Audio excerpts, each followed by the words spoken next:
Chapter 427. Go to watch net. When Li Yundong returned home, it was already late at night, but the house was still brightly lit. Everyone was waiting for his return. Watch net. 7K. OM. Ziyuan was sitting cross-legged in a corner with her eyes closed.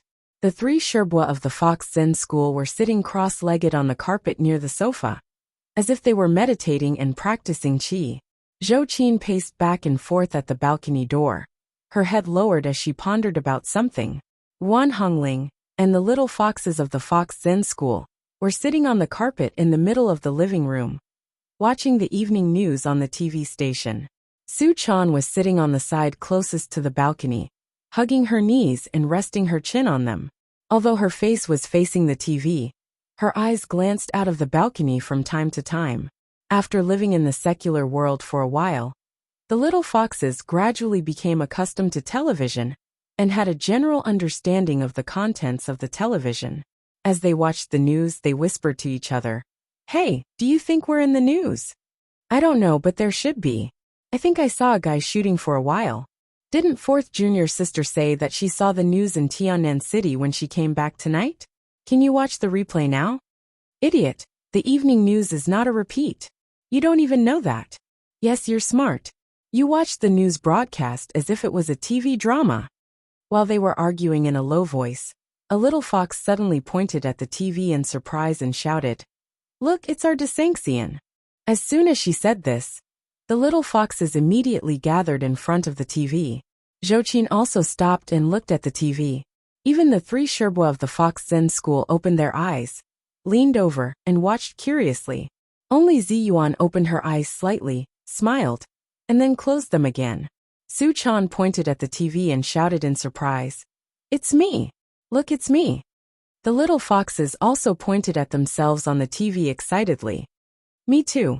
Those who couldn't find it shouted, "Damn it, I didn't even see myself, and the image is gone." Wan Hongling saw that the little foxes' faces were almost glued to the TV.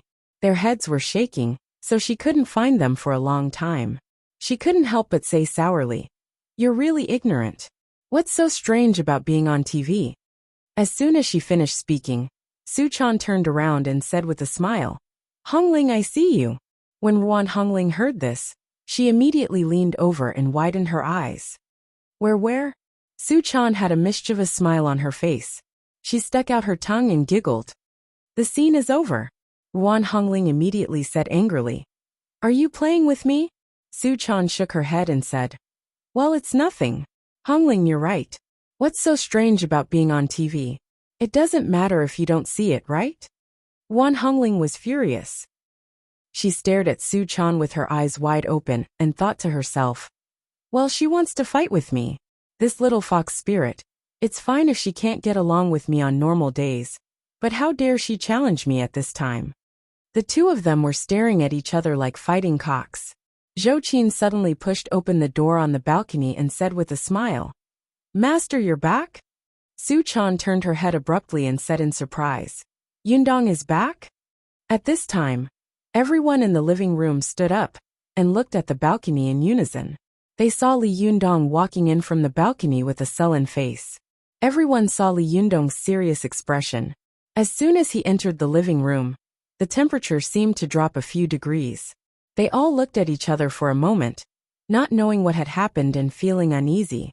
Seeing Li Yundong like this, although Su Chan was also a little nervous, she still relied on her close relationship with Li Yundong to ask boldly, "Yundong, what happened?" Li Yundong glanced at her, patted her head, and then smiled slightly. "It's nothing. President Chow was attacked." "Ah!" everyone suddenly exclaimed. Su Chan couldn't help grabbing Li Yundong's hand and asking with concern, "What's going on, Yundong? Is President Chow all right?" Li Yundong's eyes quickly swept across the crowd. He shook his head and said, "She's fine now. I've already taken her to the hospital." Zhou Qin asked, "Is President Chow being chased by debt collectors again?" Li Yundong shook his head and said, "No, someone deliberately wanted to kill her." Zhou Qin couldn't help frowning. "Who wanted to kill her? What kind of enemy does she have?" Li Yundong said in a deep voice. "I don't know, but I think President Chow will tell us when she wakes up." At this time, Chow Yi couldn't help but ask in surprise, "Is President Chow all right?" Li Yundong glanced at her and said with a smile, "She should be fine. She's still in the hospital for observation." Chow Yi couldn't help patting her chest and said with a smile, "Ba, that's great." Li Yundong smiled noncommittally and said, "Well, it's over for the time being. The police have already arranged for someone to protect her. Nothing will happen to her again." As he spoke, he nodded to Zi Yuan and winked at Zhou Qin. "Zi Yuan, Zhou Qin, come to my room. Also, everyone go to bed. It's late." Everyone immediately scattered and went back to their rooms. Su Chan saw that Li Yundong had talked to Zi Yuan and Zhou Qin, but not her. It was obvious that he felt that she was unreliable and not a person to discuss things with. She pouted and was a little unhappy, but soon, her eyes rolled and a sly smile appeared on the corner of her mouth. After Li Yundong entered the room, he watched Zhou Qin close the door and said in a low voice, "Zhou Qin, today's opening ceremony is over. Can you consider preparing to go to the Zhuji phase?" Zhou Qin hadn't expected that Li Yundong would call her in and say such a thing. She looked at Li Yundong bitterly, sighed slightly in her heart, and said faintly, "Are you in such a hurry to drive me away?" Li Yundong was stunned for a moment, but then he couldn't help laughing. He waved at Zhou Qin and whispered a few words in her ear. When Zhou Qin heard this, she was surprised and asked, "Is that okay?" Li Yundong smiled confidently and said, "Don't worry, it doesn't matter whether it works or not. If it doesn't work, you can continue to move forward and go to the Zhuji phase. If it works, you can just pull out the poisonous thorn in your heart." Zhou Qin thought for a moment, then nodded and said decisively, "Okay, then I'll go and prepare." Zi Yuan saw that Zhou Qin's attitude had changed 180 degrees after listening to Li Yundong's words. After Zhou Qin left, she couldn't help laughing and said, "What did you say to her? Why are you being so mysterious?" Li Yundong chuckled and said, "It's a secret, but you'll know soon enough." Zi Yuan couldn't help but say angrily, "Then why did you call me in? Are you keeping me guessing?" Li Yundong smiled and said, "Don't be angry. I did call you in because I have something to discuss with you." Zi Yuan glared at Li Yundong and said, "What's the matter? Hurry up and say it." Li Yundong saw that Zi Yuan, who had always been as elegant as a fairy, actually showed such a rare look of a girl. Her beautiful eyes were full of hope, and her fairy face was both angry and happy. It was as if a young girl was angry at her boyfriend. Li Yundong was a little stunned, and his gaze made Zi Yuan come back to her senses. She turned her head away awkwardly, her ears blushing and her eyes flickering. For a moment, both of them were a little embarrassed and speechless. There seemed to be a faint ambiguity flowing in the air. After a long time, Li Yundong coughed dryly and told Zi Yuan about what had happened that night. Then he said, "When we targeted Zhuang Yiting and Chow Yi, Zhuang Yiting first took the initiative to expose Chow Yi. Don't you think it's too much of a coincidence?" Zi Yuan gradually calmed down. She stroked the black hair at her temples, her eyes narrowed, and she thought for a moment before saying, "According to what you just said, there are a few coincidences in what happened tonight. First, why was Chow Kefi attacked? Moreover, the other party tried to kill Chow Kefi by dispersing her soul. This means that this person must be a cultivator. And why would a cultivator risk being struck to death by heavenly thunder to try to kill a mortal like Chow Kefi?" Li Yundong nodded and said, "That's right. And the second coincidence is, how did this person know where Chow Kefi and the others were staying?" Zi Yuan also said naturally, "Unless this person has been watching Chow Kefi from the beginning and has been following her all the way to the place where she is staying." Li Yundong continued, "There is another possibility. That is, this person heard Chow Kefi say where she was staying when Desengxian left." Zi Yuan's eyes suddenly lit up. She smiled coldly and said, "Hey, did you notice that when Chow Kefi first came, who in the Fox Zen school showed the most unusual emotions?" Li Yundong smiled slightly and said, "You told me about this. Chow Yi and Zhuang Yiting were the most unusual. They looked as if they had seen a visitor from outer space, and their faces were full of shock and disbelief." Zi Yuan nodded slightly and said, It's a pity that their emotions only showed for a moment and soon disappeared. I didn't pay much attention to their other emotions. However, judging from their reactions and our previous inference, the identity of the culprit who attacked Chao Kefi is obvious. It is very likely that the one who attacked Chao Kefi was second Shirbui Yanfang. Li Yundong nodded slowly. He sighed softly and said, "This is also what I don't understand the most. If it was really Yanfang, why did she attack Chao Kefi? Moreover, she had 10,000 ways to kill Chao Kefi. Why did she choose to shatter Chao Kefi's soul?" After pondering for a while, Ziyuan said, "If an ordinary person is killed, his 3 souls and 7 spirits will temporarily stay in his body for a period of time and not dissipate. Just like Deng Yu and Deng Jiao, cultivators can give them a new life by restraining their 3 souls and 7 spirits. But if the other party's soul is forced out of the body, if the soul doesn't return to the body within an hour, although the body is still alive, it will actually become a vegetable. In this way, the other party doesn't have to risk killing the other party and attracting the heavenly thunder, and it can also make it impossible for the other party to gather the soul to resurrect the person. Because once the soul is scattered, the person's spiritual energy will be scattered between heaven and earth, and it can no longer be gathered. Unless..." Li Yundong listened attentively. When he heard the last round, he saw that Ziyuan hesitated slightly and didn't continue, so he asked casually, "Unless what?" Ziyuan smiled slightly and said, "Nothing. In short, this person wants Chao Kefi to become a vegetable, but she doesn't actually want to kill her." Li Yundong didn't take Ziyuan's hesitation to heart. He continued to ponder what had happened tonight. After thinking for a while, he said, "In short, this matter is very strange. Why did Yanfang attack Chao Kefi? The motive of this matter is very confusing." As he spoke, Li Yundong seemed to think of something. He asked again, "By the way, why does Chao Kefi only have 1 soul and 3 spirits?" Ziyuan also shook her head and smiled helplessly. "I don't know either. It's the first time I've met such a person." Li Yundong thought for a while, but he couldn't figure it out. He smiled and said, "Forget it, don't think about it. The truth will come out.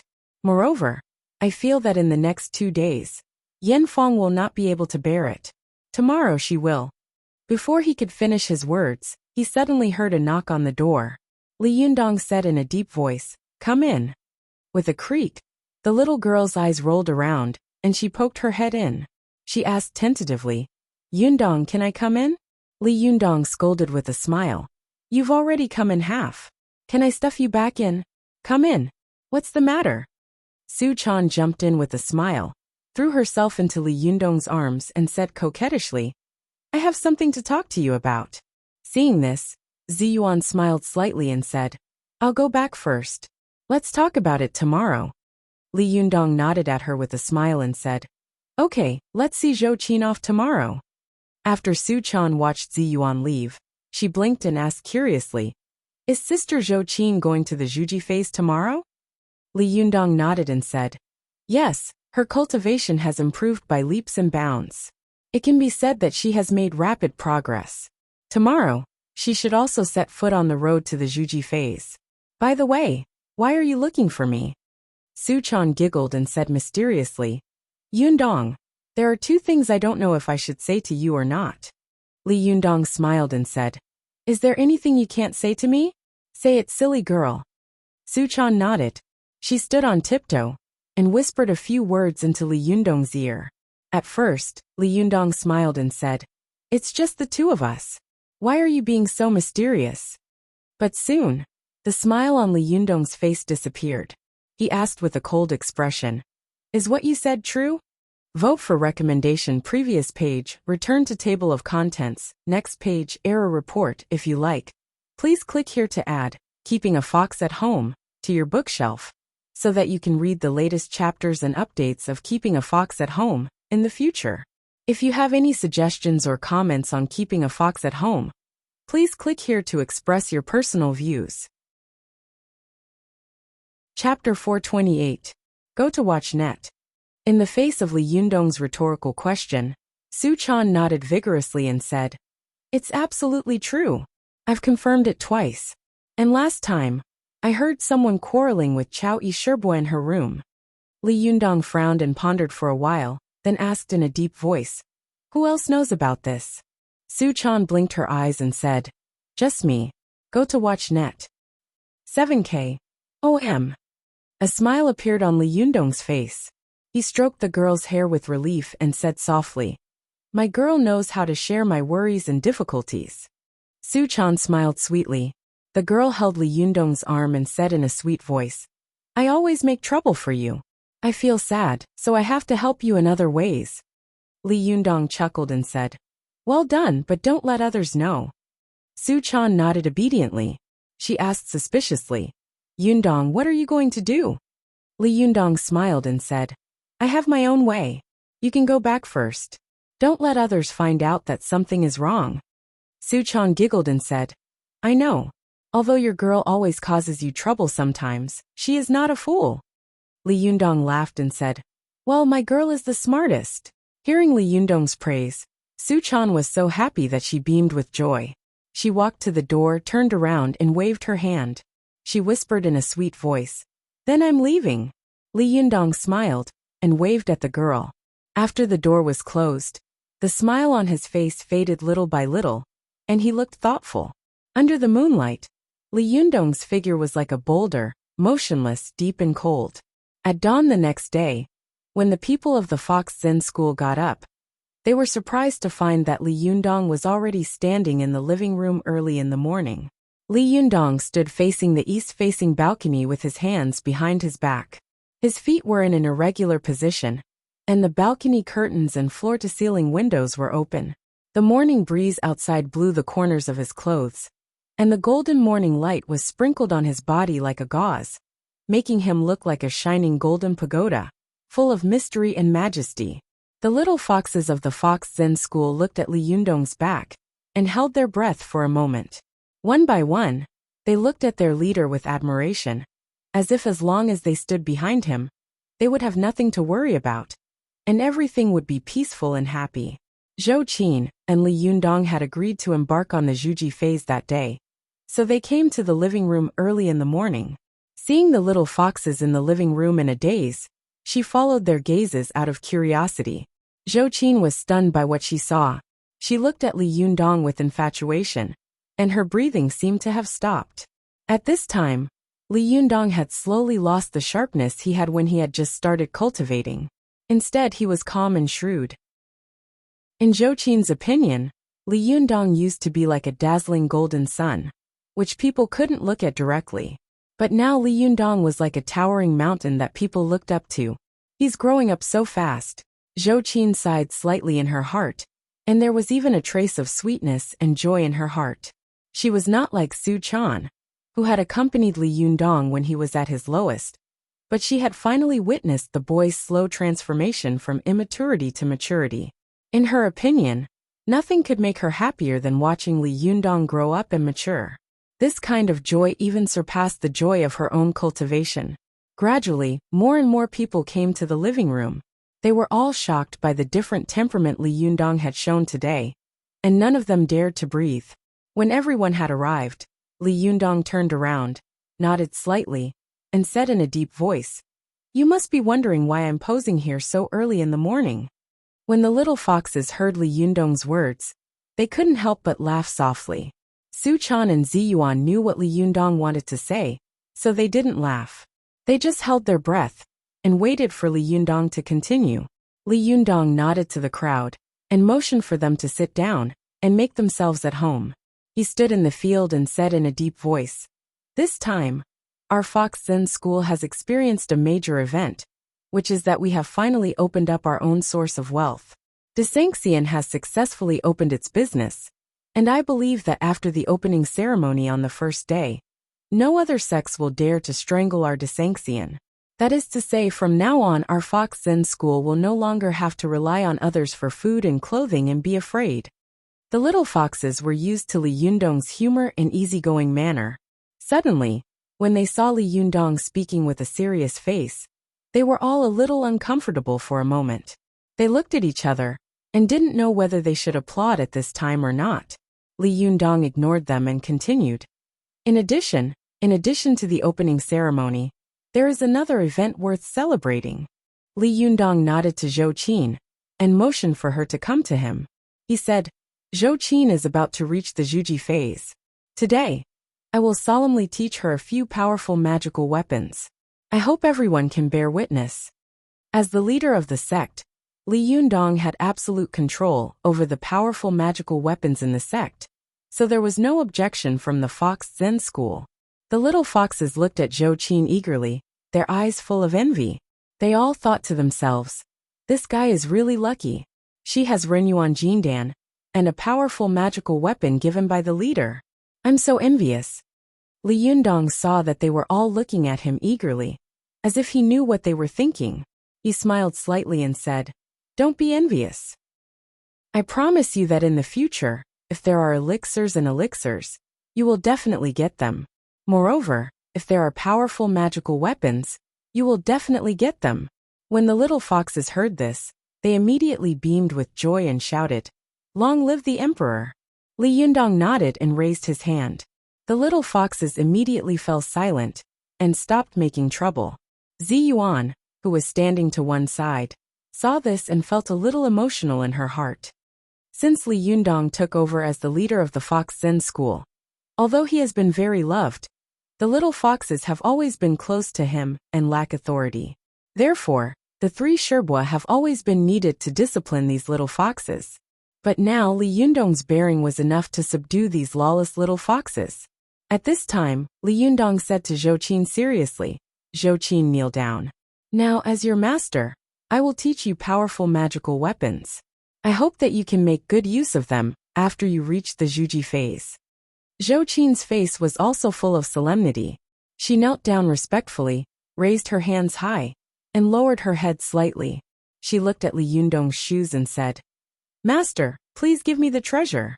Li Yundong took out the cold saw-toothed Vajra wheel from the colorful brocade pouch he carried with him and handed it to her, saying, This is the powerful magical weapon of Yi Yu of the Fox Zen school. Its original name is the cold saw-toothed Vajra wheel. Now I will rename it Qiyue and give it to you. I hope that you can use it to cut off all the thorns and difficulties on the path of cultivation. Zhou Qin took it respectfully and put it aside. At this time, Li Yundong took out a fiery red whip from the brocade pouch and said in a deep voice, Zhou Qin, take the treasure. Zhou Qin raised her hands again and said respectfully, Master, please give me the treasure. Li Yundong said in a deep voice, This is the powerful magical weapon of LV Fengping of the Yin Yang sect of Mount Wuhua. Although I don't know its original name, I will rename it the Vulcan's Whip today. I hope that it can be carried forward in your hands.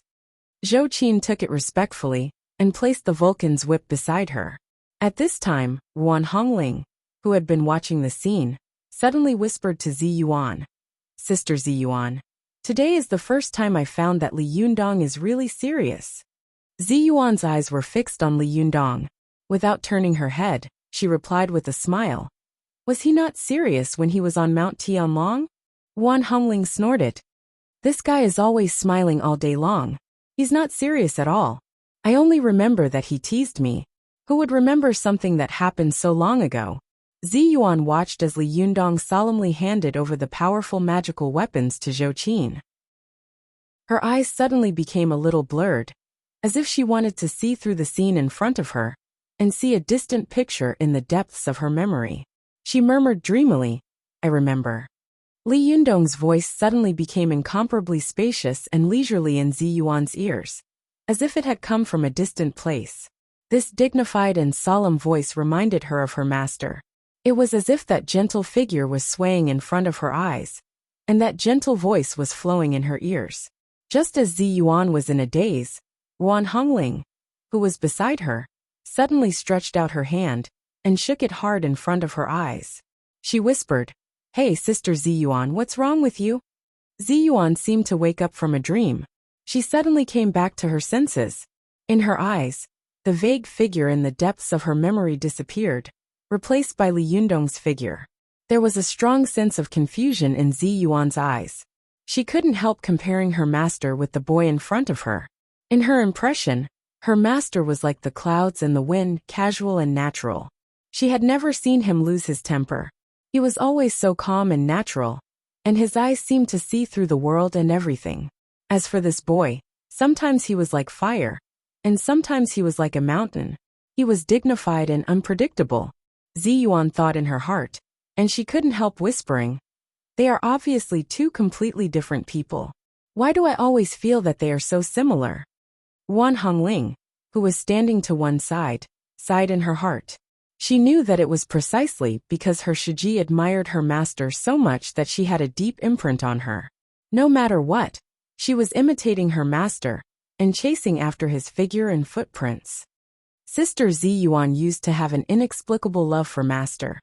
But now she has obviously fallen in love with this guy, but she refuses to admit it. Alas, I don't know when this layer of paper will be broken. Wan Hongling thought with a sad face.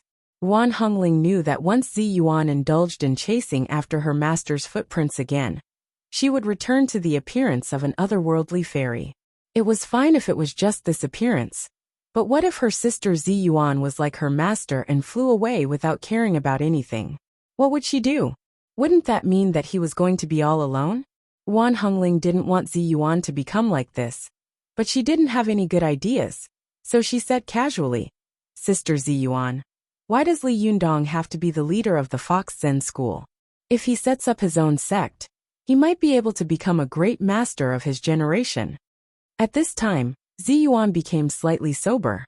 She sighed softly and said, "With Li Yundong's talent and opportunities, if he sets up his own sect, he will definitely become a great master in the future." A great master? So exaggerated. Although Wan Hongling disagreed in her heart, she didn't refute it. The two of them whispered. At this time, Li Yundong took out the third powerful magical weapon from the brocade pouch. When everyone saw this powerful magical weapon, they immediately exclaimed, "Liuha!" Wan Hongling also opened her mouth wide and whispered, "No way, the Liuha will also be passed on to Zhou Qin? Aren't you afraid that someone will kill you and take the treasure?" Ziyuan smiled faintly and did not say anything. At this time, Li Yundong held the Liuha with both hands and said, "Zhou Qin, take the treasure." Zhou Qin raised her hands again and said, "Master, please give me the treasure." Li Yundong said, "This is the powerful magical weapon of Yan Fong of the Linggong sect of the Jingyi school. Now I will pass it to you. I hope you will make good use of it in the future." Zhou Qin respectfully took the Liuha. At this time, the little foxes of the Fox Zen school were so red that their eyes almost turned into rabbit eyes. It was already good enough for ordinary cultivators to have one powerful magical weapon, but Zhou Qin had actually received 3 at once, and each of them was an extremely powerful cultivation magical weapon. Isn't this too exaggerated? Is it so profitable to be Li Yundong's disciple? Li Yundong didn't seem to see the pairs of shining eyes of the little foxes. After passing the magical weapons, he was about to speak when he suddenly heard the doorbell ring. Li Yundong looked up and saw Su Chan very cleverly saying, "I'll go and have a look." As she said this, she trotted to the door, opened it, and took a look. Then she turned to Li Yundong and said loudly, "Yundong, it's a woman. She's looking for you." Li Yundong was stunned for a moment and thought, "A woman? Who knows I live here?" Chapter 429. Go to Watch Network. Li Yundong turned around and walked to the door. When he got there, he saw a tall woman in a professional suit standing at the door. Li Yundong asked curiously, "Who are you?" As soon as the woman saw Li Yundong, a bright smile appeared on her face. She said in a deliberately flattering manner, "Childly, right? I'm an employee of Dihao. Our manager asked me to deliver something. Go to Quan Net. 7K. OM. Only then did Li Yundong understand that he had extorted a sum of money from the woman in Dihao yesterday. Early this morning, this sucker had come to give him money. Li Yundong didn't know whether to laugh or cry. He shook his head and said, "Forget it. You can take all these things back." The woman's face suddenly changed dramatically. She said in a trembling voice, "Childly, how can you not want it? Didn't we already agree?" Li Yundong shook his head and said, "I can't accept it. You can take it back." The woman was anxious and afraid. She was almost crying. She said in a sobbing tone, "Childly, don't make things difficult for me. I'm just a small employee. It's not easy for me to make a living. You can't make me lose my job." Li Yundong frowned. Just as he was about to speak, he saw Zi Yuan come out and ask softly, "What happened?" When Li Yundong told her what had happened in a low voice, Zi Yuan suddenly laughed. She looked at the woman who was so anxious that she was crying and whispered to Li Yundong, "You went out yesterday and gained a lot. How come I didn't know about this?" Li Yundong smiled and said, "I was thinking about other things yesterday, so I forgot to tell you. Besides, it was not a glorious thing, so I was too embarrassed to tell you. I didn't expect that the other party would come to me today." Zi Yuan pursed her lips and said with a smile, "How could they not come to you? You are so cruel. You robbed them of 500,000 yuan, without even asking. TSK, what a great deal. If you open your mouth, Bill Gates will have to beg for food." Li Yundong said with a wry smile, "Come on, don't gloat. Don't make fun of me. What should I do?" Zi Yuan asked curiously, "Take it." "Why not?" Li Yundong was taken aback. "No way," he said. "Did I hear that right? You're actually encouraging me to accept this kind of money?" Zi Yuan smiled and said, "Have you ever seen a Buddhist refuse any incense money? Do you think these monks don't know that a lot of the money is dirty? Money doesn't matter if it's clean or not. It only depends on who uses it. If you think the money is dirty, then you can use it in a clean place. That will be all right, right? Hee, if all of us cultivators thought like you, we would have starved to death a long time ago." Li Yundong couldn't help but chuckle. He thought for a moment and said readily, "Okay, let's do as you say." When the woman saw Li Yundong and Zi Yuan whispering to each other, she stretched her neck to listen. However, she could only hear a few vague words, such as cultivators, incense money and so on. She was confused by what she heard. When Li Yundong turned around, the woman immediately looked at him eagerly. As long as Li Yundong said the word no, she would immediately use her ability to cry, make a scene, and hang herself. Anyway, she would not go back until she completed the task. Li Yundong saw that the woman had put on a posture of long-term resistance, and he was also happy in his heart. He smiled and said, Okay, I'll accept it. Don't pretend like I'm bullying good people." The woman immediately breathed a sigh of relief and said with an apologetic smile, "Childly, you are so magnanimous. I really admire you." Hearing this, Li Yundong shook his head secretly. What kind of world is this? The one who gives money is still a grandson, but the one who receives it is a master? Alas, this world is really F***king. Touching. Li Yundong turned to Zi Yuan and said, "Since you agreed to accept the money, you can deal with this matter. I'll go in first." Zi Yuan glared at Li Yundong angrily and said, "You want me to clean up your mess for you? You're so shameless." Li Yundong was stunned. He subconsciously looked at Zi Yuan's hand and asked, "Which hand will help me clean up?" Zi Yuan was very embarrassed. She glared at Li Yundong, and then walked to her residence opposite. Without looking back, she said to the beauty who had given her money, "Come with me." After Li Yundong finished speaking, he also felt that what he had said was a little inappropriate. He smiled dryly and walked into the room. When he calmed down, he continued to say to Zhou Qin, "Zhou Qin, I'm going to walk all the way to the Himalayas and carry out the Zhuji phase on the snowy mountain. Can you persist on this difficult and long journey?" In Li Yundong's opinion, although Zhou Qin had a determined personality, she was from a wealthy family after all, and she loved cleanliness very much. It was really difficult for her to go to Tibet alone, and eat in the wind, and sleep in the open like he did. Zhou Qin seemed to know Li Yundong's concerns. She smiled slightly and said, "Master, I heard that when Zi Yuan was in the Zhuji phase, she begged alms along the way for more than 2,000 miles, and finally reached the destination to carry out the Zhuji phase. I think I can do what she can do." Li Yundong's eyes were full of admiration. He nodded and said, "Well, take these powerful magical weapons with you. Don't show them to others." Zhou Qin nodded seriously, and solemnly held the powerful magical weapons in her hands. Li Yundong said to her, "Go and pack up now. We'll set off in a while." Zhou Qin nodded, and was about to enter the room when she heard the doorbell ring. The little girl was clever and immediately jumped to the door. She opened the door and stuck her head out to take a look. She was immediately startled and ran back to Li Yundong's side. She whispered in his ear, "Yundong, there are 2 policemen at the door. Are they looking for you?" Li Yundong's eyes narrowed, and he secretly nodded at Su Chan's cleverness. He thought to himself, in the past, this little girl would definitely shout and shout. Now this little girl has also grown up. Li Yundong walked to the door and saw 2 policemen standing there.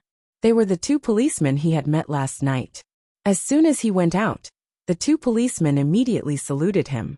Xiao Zhang, the policeman who had been clamoring to arrest Li Yundong, said with an apologetic smile, "Child Li, we meet again."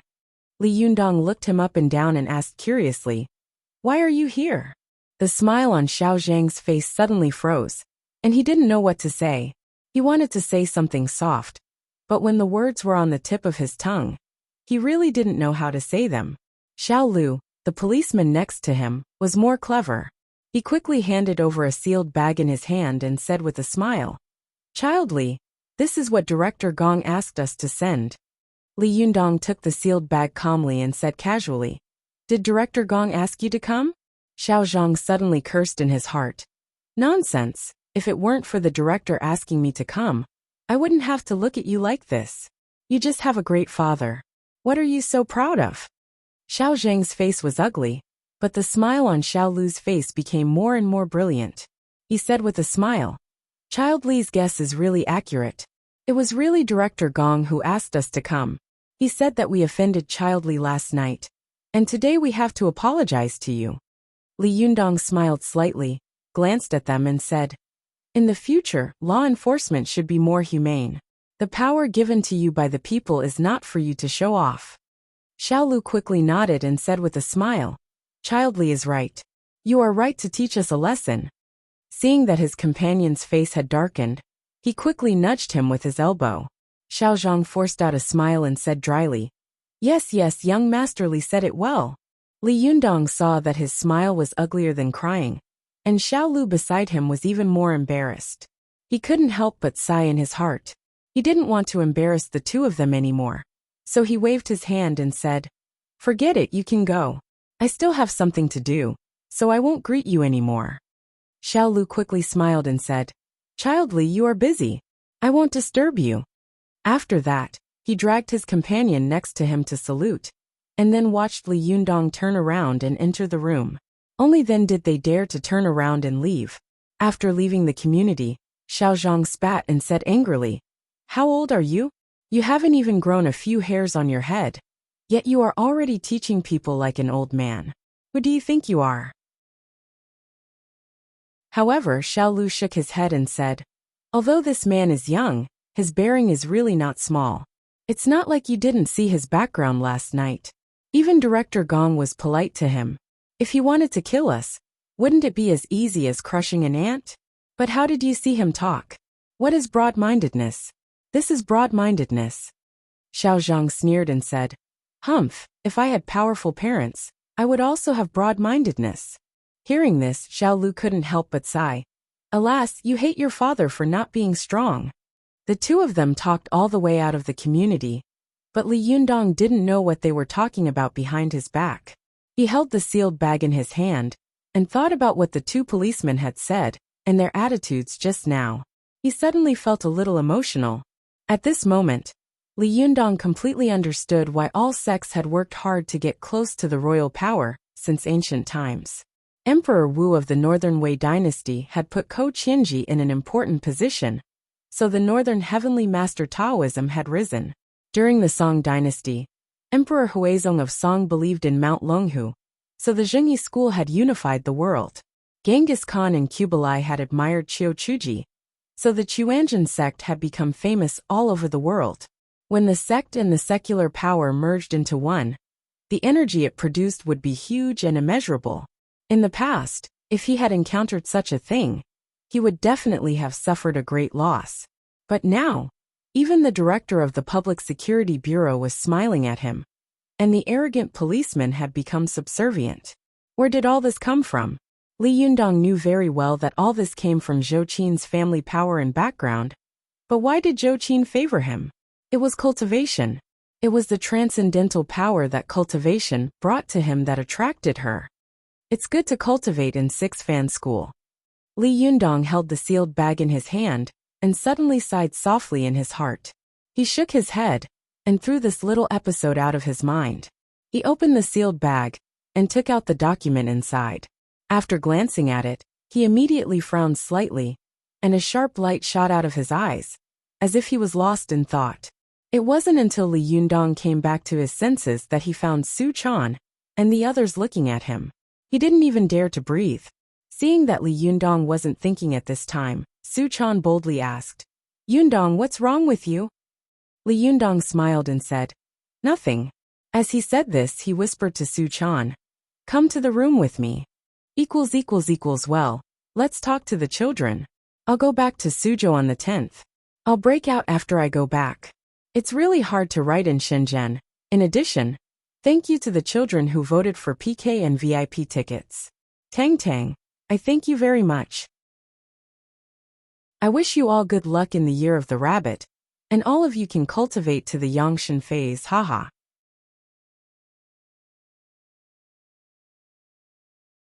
Chapter 430. Go to watch net. Su Chan rolled her eyes. Although she was puzzled, she still answered obediently and followed Li Yundong into the room. Go to watch net. Li Yundong entered the room and sat on the edge of the bed.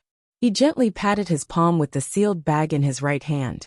He didn't speak to Su Chan, just had a serious look on his face. No one knew what he was thinking. Although Su Chan was used to playing with Li Yundong, she didn't dare to play with him when she saw his frown and gloomy face. She just stood aside obediently and didn't make a sound to disturb him. After a while, Su Chan felt that the atmosphere in the room was so heavy that the air was about to freeze. She almost wanted to shout.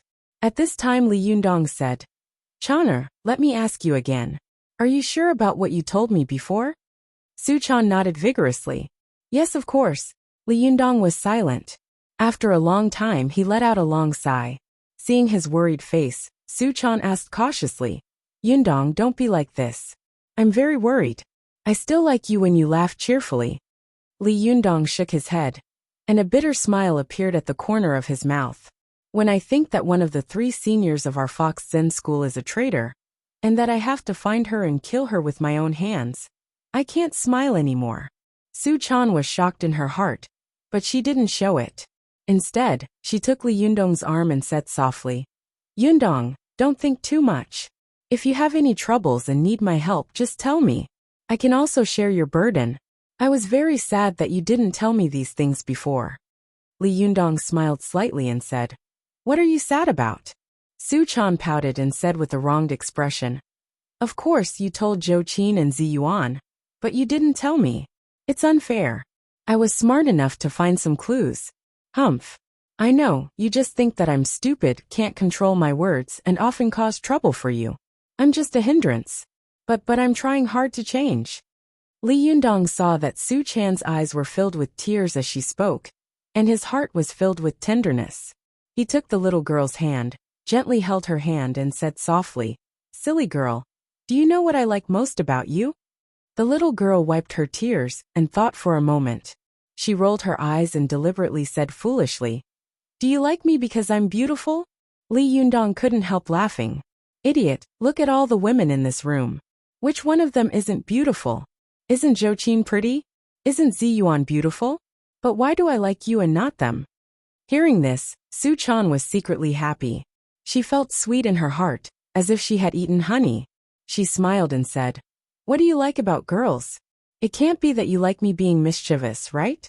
Li Yundong chuckled, pinched the tip of the little girl's nose with his hand, and said softly, "I just like your cuteness and purity. I like your innocence." We agreed that after we finished cultivation, we would fly together and travel all over the country. Do you still remember? Hearing this, Su Chan was fascinated. She suddenly remembered the days when she and Li Yundong had just met. Her smile suddenly became very warm and gentle. "Of course I remember. At that time, although the two of us lived a hard life, We really felt very happy at that time. Hearing this, Li Yundong sighed and said, "Yes, now I am the master of the Fox Zen School, the leader of a sect. We have also established our own foundation. But in the process, we have to be careful every step of the way. Now our situation seems peaceful, but in fact, I feel that every step I take is like walking on thin ice. Moreover, at present, the internal and external troubles of the Fox Zen School are a thorn in my heart. I am worried about it myself. How can I bear to let you worry about this kind of thing?" As he spoke, Li Yundong stroked the little girl's cheek lovingly and said softly, "What do you think will happen if my little girl loses her smile and happiness because of these things?" Su Chan was moved when she heard this. She held Li Yundong's hand tightly and said, "Even if I become like that, you can't abandon me. You can't abandon me." Li Yundong chuckled and said, "Silly girl, don't talk nonsense. I will make you happy forever. Besides, I will not leave you, no matter what you become." Su Chan's heart was overflowing with tenderness when she heard this. She leaned softly into his arms, raised her face, and looked at her lover with infatuation and love in her eyes. She said naively, "Yundong, kiss me." Li Yundong held the little girl's beautiful and charming face and gently pecked her rosy pink lips. Although their lips and teeth separated as soon as they touched, they both felt that the taste was bone-piercing and made their hearts beat faster. Both Li Yundong and Su Chan knew that it was not the time for them to be intimate, so they separated and looked at each other and smiled. They felt that although the kiss was shallow, the sweetness in their hearts went deep into their hearts. It was as if this moment would last forever, and this moment would last until the end of time. Li Yundong held Su Chan in his arms. After a while, he patted her on the shoulder and said softly, "Well, Chaner, help me call Chao Yi Shirbua here." Su Chan straightened up and said softly, "Yundong, why do you want to call Chao Yi Shirbua?" Li Yundong smiled slightly and said, "Don't you want to help me share some things? I'm asking for your help." Su Chan blinked. "What do you want me to do for you?" Li Yundong waved at Su Chan and motioned for her to come over. Then he whispered a few words in her ear. When Su Chan heard this, she was slightly shocked. "What are you going to do? Yundong, can you be sure?" Li Yundong smiled slightly and said, "Now the situation of our Fox Zen School is like hiding a snake in the grass. We know that there is a snake, but we don't know where it is. Therefore, if we keep waiting for the snake to appear on its own, the only result will be that the innocent people around us will be hurt. For example, President Chao. I still don't understand why she was attacked." Su Chan said thoughtfully, "Then Yundong, have you decided to?" Li Yundong nodded and said, "Yes, I want to alert the snake." Su Chan nodded and said, "I understand. I'll call Chao Yi Shirbua in later." As she spoke, she looked at Li Yundong with some worry and said, "Yundong, you have to pay attention to your own safety. Be careful." At this point, the little girl suddenly swallowed the rest of her words, as if she felt that she was being a little paranoid. Li Yundong smiled and said, "Don't worry about me. I'm fine. You can go now." Su Chan went out of the door, walked over to Chao Yi, and whispered a few words to her. Chao Yi was stunned, and a strange look appeared on her face.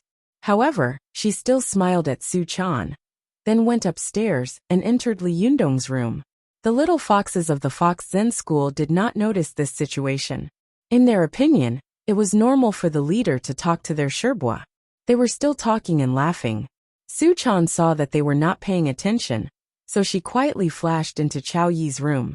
After entering the room, Su Chan twitched her nose slightly and kept searching for the smell of blood she had smelled before. Her sense of smell was extremely sensitive. After sniffing a few times in the room, she smelled a faint smell of blood in the air. The little girl's spirit was lifted, and she immediately followed the smell. Sure enough, in a hidden corner at the foot of the bed, she found a small package tightly wrapped in a plastic bag. Su Chan opened it and saw that it was the Taoist robe that Chao Yi had worn before. Su Chan nodded secretly, hid the package in her arms, and then quietly jumped out from behind the balcony of the room. The little girl jumped onto the balcony of Li Yundong's room and hid outside with her breath held. When Li Yundong coughed in the room, he said in a deep voice, "Little girl, don't hide. Come in." Su Chan gently pushed open the balcony and said with a smile, Yundong, you are so powerful now. You can even detect my hidden aura. Li Yundong smiled and pointed outside the balcony, saying, If you want to hide, how many people in the world can detect you? It was your shadow that betrayed you. Su Chan looked back and saw that the sunlight outside had cast a long oblique shadow on her figure. The little girl patted her head and said with some chagrin, So that's how it is. Li Yundong smiled slightly and asked, Have you found it? Su Chan took out a package from her arms. Li Yundong took it and opened it. It was the Taoist robe that Chow Yi usually wore. Li Yundong looked carefully and saw a faint bloodstain on the cuffs and ribs of the Taoist robe. Li Yundong nodded to himself. His face was as calm as water, and he didn't say a word. The little girl next to him asked tentatively, Yundong, what are you thinking?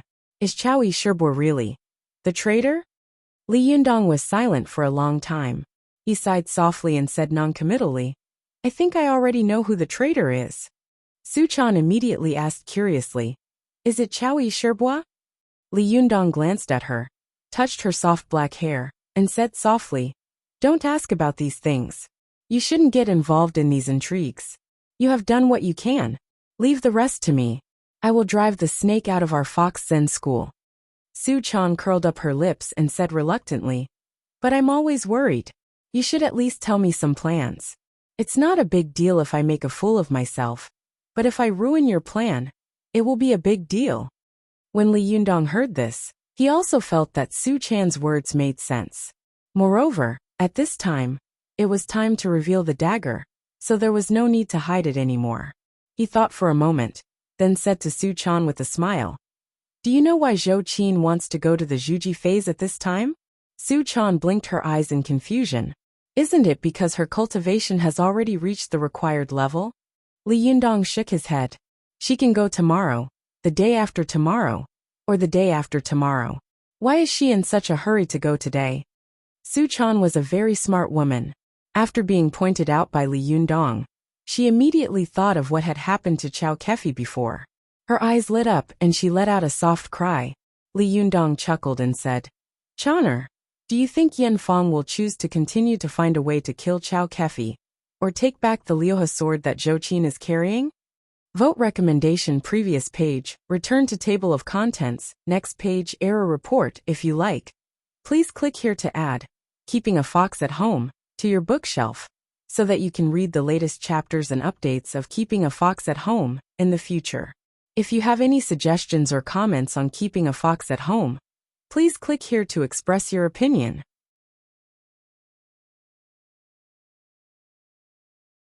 Chapter 431. Go to watch net. After hearing Li Yundong's words, Su Chan couldn't help but be full of doubts for a while. She asked in confusion, If it were me, of course, I would go and grab the Liuha. Isn't my personal magical item more important? The Liuha is so powerful. Why don't you go and grab it? Li Yundong nodded slightly. I think so too. So I asked Zhou Qin to carry the Liuha and set off now to lure the snake out of its hole. Go to watch net. 7K. OM. Su Chan suddenly asked. But I don't understand. Why does Shirbua Yen Fong want to kill Chow Kefi? At this time, Li Yundong's face darkened slightly. He said, We will have the answer soon. Su Chan looked at Li Yundong's confident and deep face, and suddenly felt a little worried. But out of absolute trust in Li Yundong, she buried the worry in her heart. The little girl couldn't figure it out. As a great cultivator of the Lingong sect, it was fine that Yen Fong made things difficult for the Fox Zen school. But why did she make things difficult for Chow Kefi, a weak girl who had no strength to truss a chicken? Moreover, every time she saw Chow Kefi, she always felt a sense of intimacy, as if she knew her.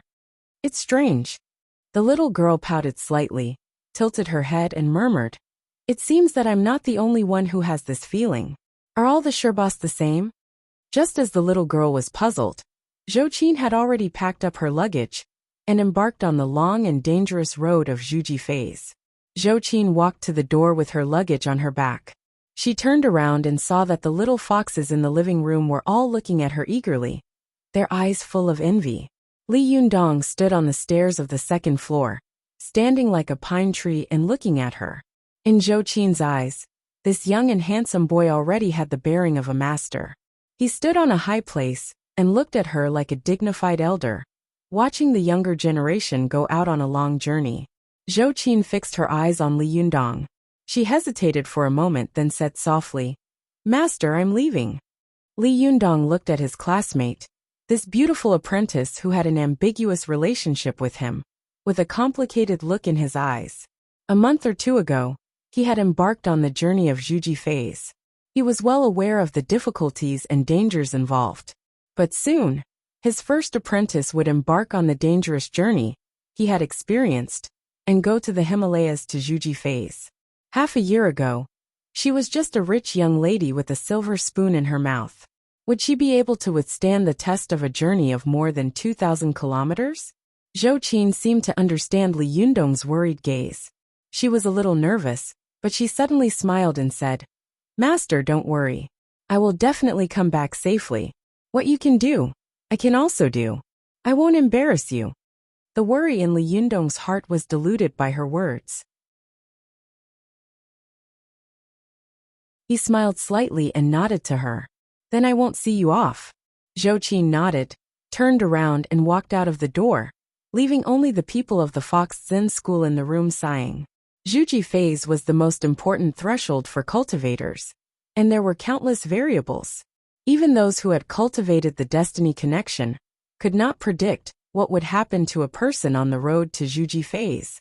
Since ancient times, there had been countless geniuses who had fallen on the road of Zhuji phase. No one knew if Zhou Qin would be the next one. Su Chan pulled Li Yundong's arm and whispered, "Yundong, do you think Sister Zhou Qin can smoothly reach the Zhuji phase? Isn't it a little difficult for her to go to such a dangerous place on her first Zhuji phase?" Li Yundong sighed softly and said, "The fragrance of plum blossoms comes from the bitter cold. Zhou Qin is proud and arrogant. A person like her is not suitable to be cultivated in a warm room. She should face the cruelest and most dangerous challenges in the world. Only in this way can she complete her transformation and become a great cultivator. I believe that she can get through this challenge, and I also believe that she can defeat herself." While Li Yundong and Su Chan were talking, Zhou Qin had already left the community and was trotting along the road, heading straight in the direction of Tibet. It was winter at this time. Although Tiannan City was a southern city, because of the cold current, most of the citizens of Tiannan City had already put on winter clothes, and they all looked a little bloated. However, only Zhou Qin was wearing a single shirt and pants. Her long hair, which had originally been draped over her shoulders, was also tied up high, revealing a large snow-white neck. This young lady was carrying a cloth bag on her back, which contained a few changes of clothes. In the cloth bag, there was a long sword wrapped in black cloth. In her pocket, there was 1,000 yuan. Other than that, there was nothing else. Zhou Qin trotted all the way with her bag on her back. Her beautiful face and strange attire attracted the attention of countless passers-by. People were guessing where this beautiful woman, who seemed to be going on a long journey, was going.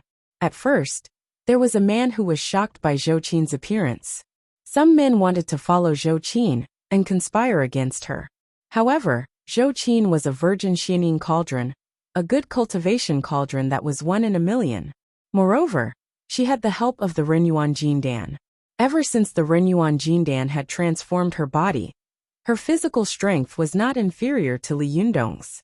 In addition, she had Li Yundong's careful guidance, which had helped her open up the 8 extra meridians of her body. At this time when she ran, she was like a small sports car with full horsepower. She ran for more than 10 kilometers, but she did not feel tired at all. At first, the few men who could follow behind her only followed her for more than 10 minutes. Their faces were full of shock as they watched Zhou Qin's back disappear into the dust. Zhou Qin ran all the way out of Tiannan City, and then slowly slowed down. Just like Li Yundong's Zhuji phase, she stood at the edge of the city, looked back at the bustling metropolis, and then looked at the road in front of her, which was already a desolate suburb. Suddenly, Zhou Qin felt an inexplicable emotion and melancholy in her heart. For the first time, she experienced the state of mind and feelings that Li Yundong had felt when he was in the Zhuji phase.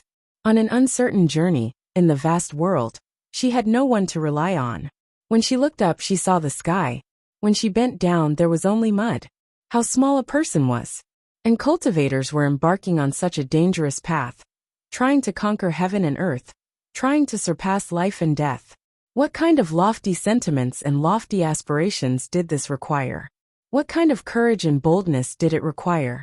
When she went to Tibet to cultivate, at least she had her own family backing her up, and Li Yundong, a powerful master, supporting her. But at that time, Li Yundong had no one to rely on, and the only person close to him, Su Chan, had been forced to separate from him. How did he overcome this kind of lovesickness? How did he overcome the dangers of heaven and earth, and successfully build the Zhuji phase? The further Zhou Qin went on the road of cultivation, the more she admired Li Yundong. There were some things that she could only know the horror and difficulty of after she had experienced them herself. Zhou Qin stood by the side of the road and looked at Tiannan City. From time to time, there were speeding cars passing by. Some of them even stopped by the side of the road and asked Zhou Qin loudly if she needed a ride. But Zhou Qin turned a deaf ear to them. She just looked at the city she was familiar with blurred eyes, and then walked away from the bustling world step by step. Zhou Qin followed Li Yundong's footsteps all the way west. Before she knew it, it was already night. At this time, the moon was bright and the stars were sparse. Zhou Qin had already gotten off the highway and entered a barren forest that she couldn't name. She found a remote place and tidied up the surrounding environment a little. Then, she sat down cross-legged and prepared to start qi. But as soon as she entered meditation, she suddenly felt a chill run down her spine, and her hair stood on end. There seemed to be a pair of eyes staring at her in the dark. Zhou Qin suddenly opened her eyes. Her beautiful eyes were bright and clear. She said in a clear voice, "Come out, who is it?" In this quiet night, Zhou Qin's voice was sent far away. For a moment, the birds and insects were shocked. There was a dead silence all around, and there was no response. Zhou Qin's eyes swept across the dark night. She snorted and took out the liuha from her bag. She sneered and said, "Still not coming out? Do you want to force me to release my powerful magical weapon? This magic weapon of mine was personally passed down to me by my master. I don't need to activate it to slay demons and subdue devils. Once I release it, it won't return to its sheath without seeing blood. I advise you to show yourself to avoid any misunderstandings." As soon as she finished speaking, she saw the figure of a woman appear faintly in the dark night. The woman was graceful, and the corners of her clothes were fluttering, making her look a little elegant and ethereal. Zhou Qin glanced at her with the help of the moonlight, and saw that the woman was extremely beautiful. Her eyes were sharp as if they were real. When she looked at her, Zhou Qin's heart shook and her eyes hurt slightly. Zhou Qin was shocked. She knew that the cultivator in front of her must be a powerful character. At least, her cultivation and kung fu were not inferior to Li Yundong's. Zhou Qin frowned and asked, "Who are you? Why are you following me in the middle of the night?" The woman didn't look at Zhou Qin. She just looked at the liuha in her hand. After a long time, she sneered and said, "You said that this sword was passed down to you by your master?" Zhou Qin said in a deep voice, "That's right." The woman raised her head and laughed. "Do you know that this sword was passed down to me by my master?" Zhou Qin's expression froze. "Are you Yin Fang?" Yin Fang smiled coldly. "Your reaction is fast. Humph. That little bastard Li Yundong actually dared to let you carry the liuha in the street? He really thinks too highly of you." Zhou Qin didn't say anything. She just held the sword in her hand and slowly pulled it out. The blade of the liuha rubbed against the scabbard, making a clanging sound, and it was full of murderous intent. When Zhou Qin completely pulled the sword out of the scabbard, the liuha let out a series of buzzing sounds, eager to have a try. It jumped into the air and pointed the sword at Yin Fang. Zhou Qin said coldly, "Yin Fang, I know that you are also a pitiful person. You have hidden your identity for 9 years in order to take revenge. Now that Ao Wushuang has been sealed by you and Lu Yi has been killed by you, the Fox Zen School is now beyond recognition. What else can you not let go of?" As the saying goes, put down the butcher's knife and become a Buddha immediately. The sea of bitterness is boundless, so repent and you will be saved. It has not been easy for you to cultivate for so many years. Don't be blinded by hatred and lose your cultivation overnight. Yen Fong laughed out loud. Li Yundong is a sharp-tongued guy. I didn't expect that his disciple would also be the master of a battle of words. The two of you, master and disciple, are well matched. Yen Fong laughed for a while. Suddenly, her face became serious, and her eyes were full of killing intent. She said ferociously, Zhou Qin, don't think that you can talk to me with a straight back just because your background is strong enough. Let me tell you, you are now a cultivator. If I kill you, I won't be punished by heaven. Moreover, this powerful magical weapon was originally mine. Your master had the cheek to take it for himself. Today, I am just returning it to its original owner. Zhou Qin retorted sarcastically without showing any weakness. The magical weapons in the world belong to those who can. You can't protect your Dharma artifact, yet you say such sour words. Can you even be considered a cultivator? Yen Fong couldn't help but be furious. She shouted, the magical weapons in the world belong to those who can. Then I'll take them back today.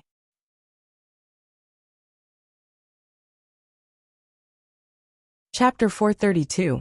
Go to watch net. Yen Fong quickly pinched her fingers and threw out 2 talismans. These 2 talismans flew in the air and burned by themselves. Then the flames of the 2 talismans continued to grow, and 2 golden people quickly emerged from the flames.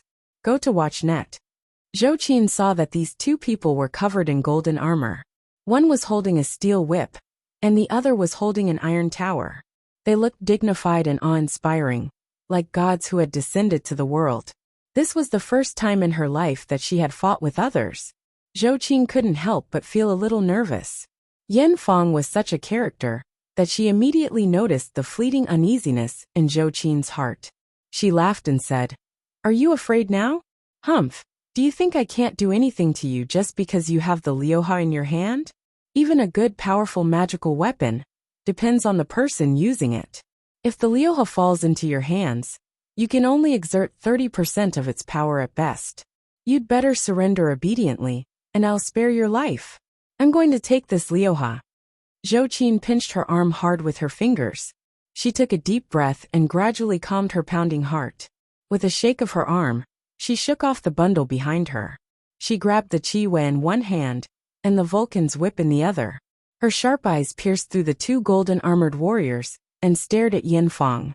Seeing her like this, Yen Fong couldn't help sneering and saying, You really won't shed a tear until you see the coffin.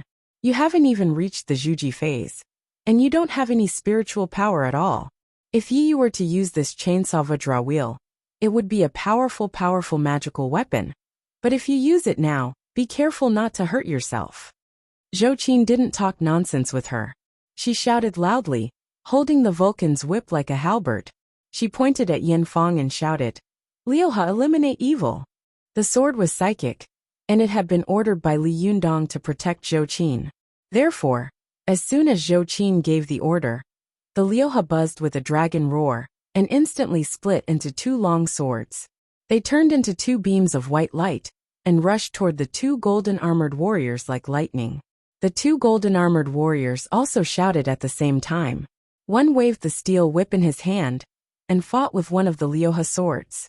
The other shook his arm, and the iron tower in his hand rose high. Then in an instant, it covered all the liuha swords that were pouncing on him. The golden armored warrior holding the tower quickly pinched his fingers and muttered something, as if he was reciting a spell. Soon, there was a burst of red light in the iron tower, as if there were flames refining the liuha. The liuha was shrouded by the iron tower.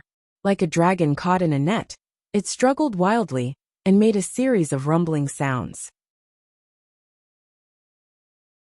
The earth trembled, and from a distance, one could see a steady stream of red light emerging from the foot of the mountain.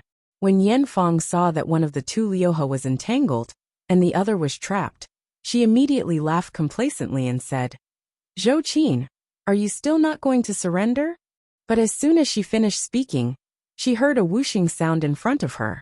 Yan Fang took a closer look and saw that it was the cold and beautiful chainsaw Vajra wheel, making an ear-piercing and sharp sound of breaking through the air, quickly chopping towards her.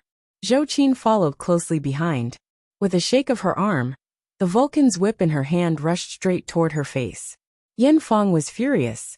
She had never thought that Zhou Qin, a woman who had not yet reached the Zhuji phase, would dare to take the initiative to attack her.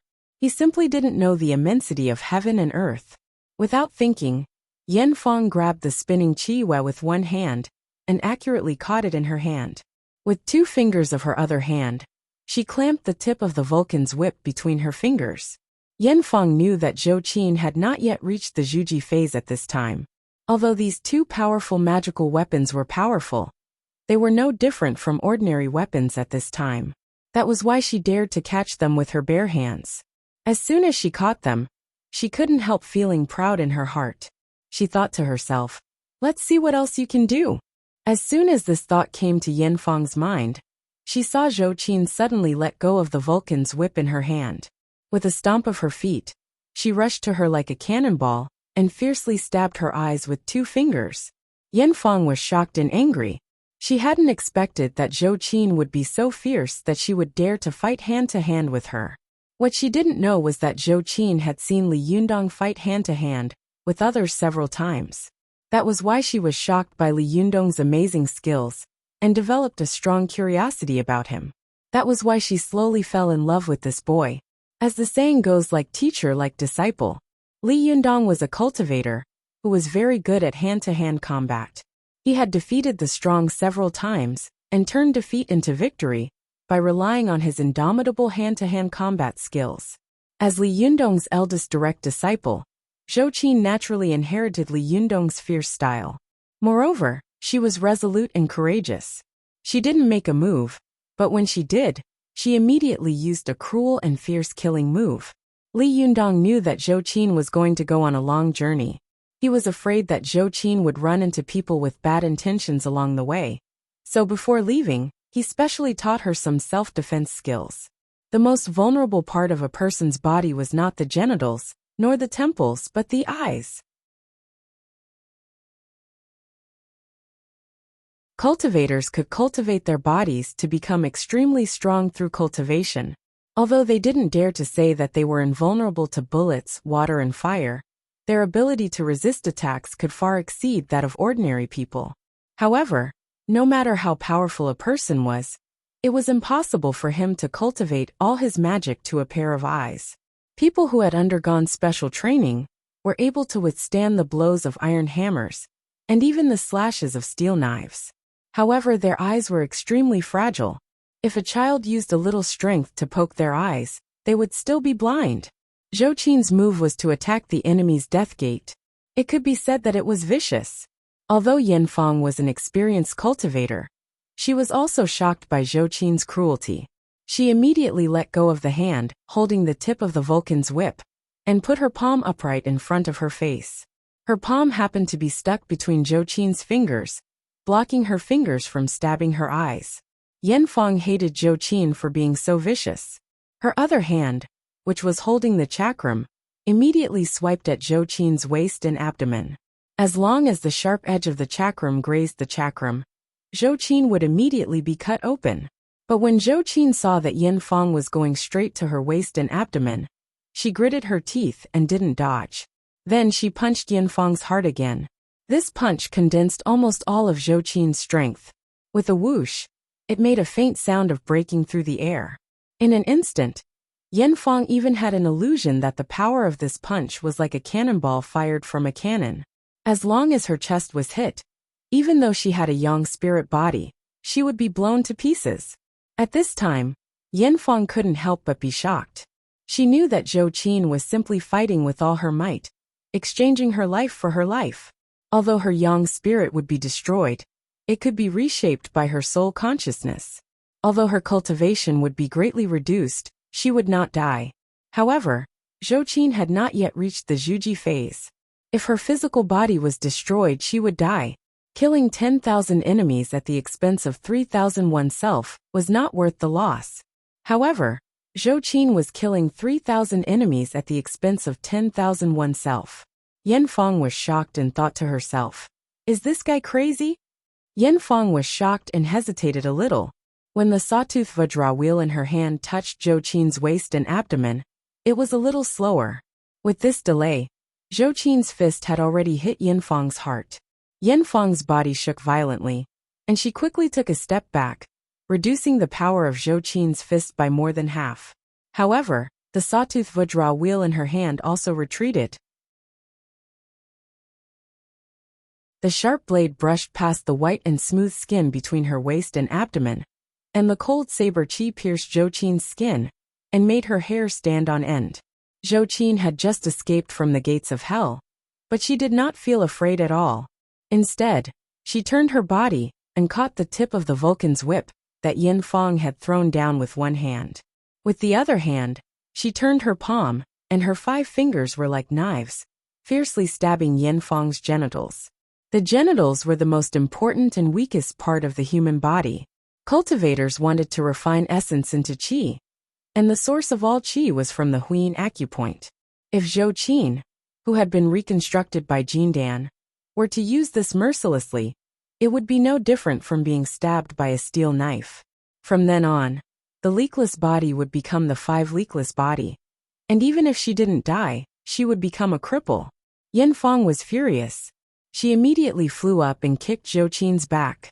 If this kick landed, Zhou Qin's spine would immediately be shattered, and she would be paralyzed in bed from then on, unable to move anymore. Zhou Qin heard the wind behind her. Without thinking about it, she still didn't dodge. Instead, the hand that was stabbing into Yan Fang's genitals moved a little faster. Seeing that Zhou Qin was going to perish together with her, Yan Fang was so angry that she wanted to vomit blood. She had no choice but to withdraw her foot in the middle of the fight. The chakram in her hand chopped down at Zhou Qin's arm like an axe. At this time, Zhou Qin suddenly turned over and threw out the Vulcan's whip in her hand. The whip wrapped around Yan Fang's chiyue. She pulled it hard with her hand and shouted, "Let go!" At the same time, she quickly turned over and stabbed Yan Fang's eyes with her fingers like a halberd. Yan Fang only felt a huge force coming from her hand, followed by Zhou Qin's loud shout.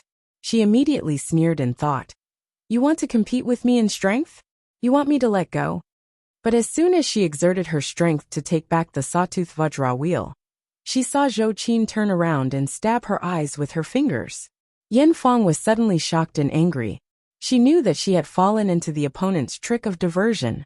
Zhou Qin shouted to let go, as if she wanted to snatch the sawtooth vajra wheel in her hand, but in fact, she wanted to use this as a cover to continue to blind her eyes.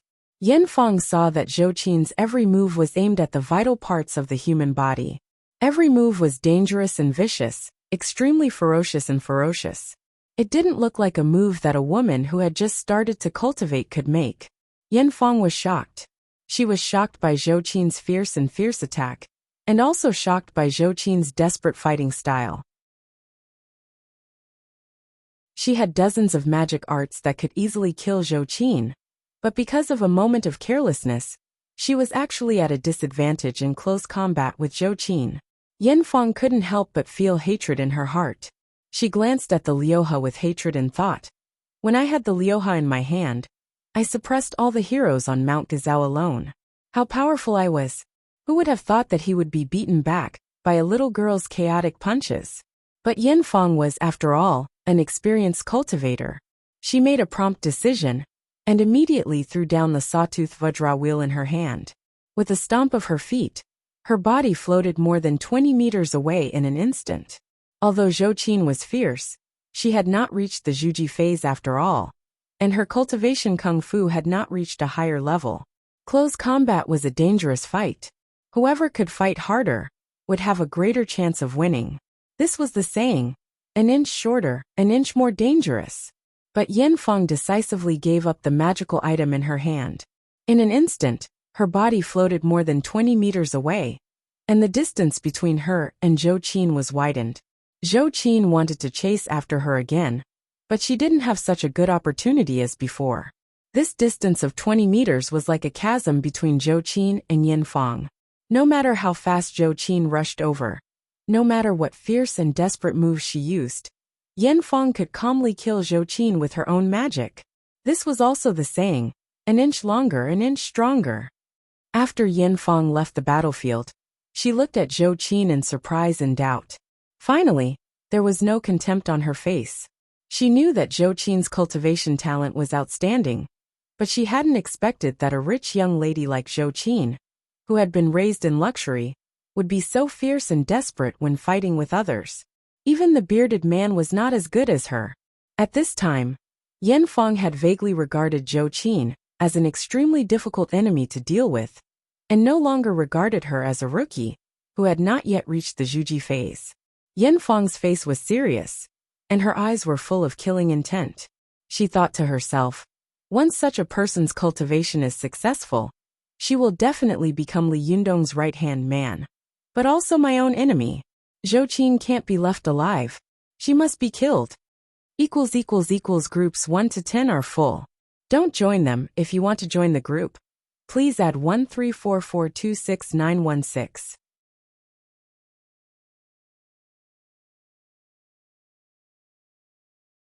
Chapter 433. Go to watch net. Once Yan Fong got serious, Zhou Qin would have no chance of winning. After all, sometimes the gap in strength could not be made up by risking one's life. Watch net. 7K. This cultivator of the Linggong sect was once known as the most outstanding female cultivator in the cultivation world in the past 100 years. She had reached the Zhuji phase at the age of 12, and the Yangshan phase at the age of 14. Her talent was so high that it was a legend in the cultivation world at that time.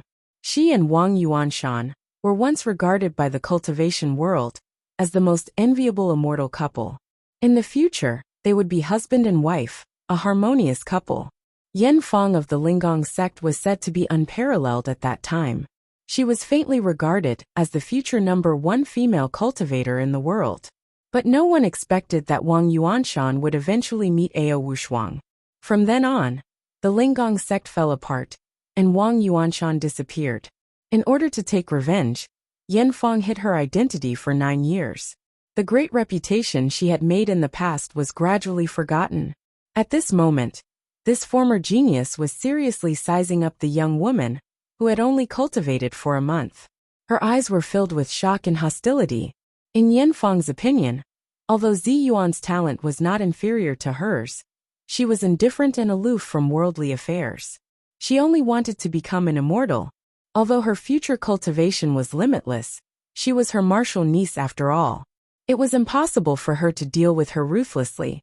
In fact, she could not pose much of a threat to her. Although Li Yundong is a genius, it will be difficult for him to do it alone. With me sniping in the dark, it will be difficult for him to carry forward the Fox Zen school.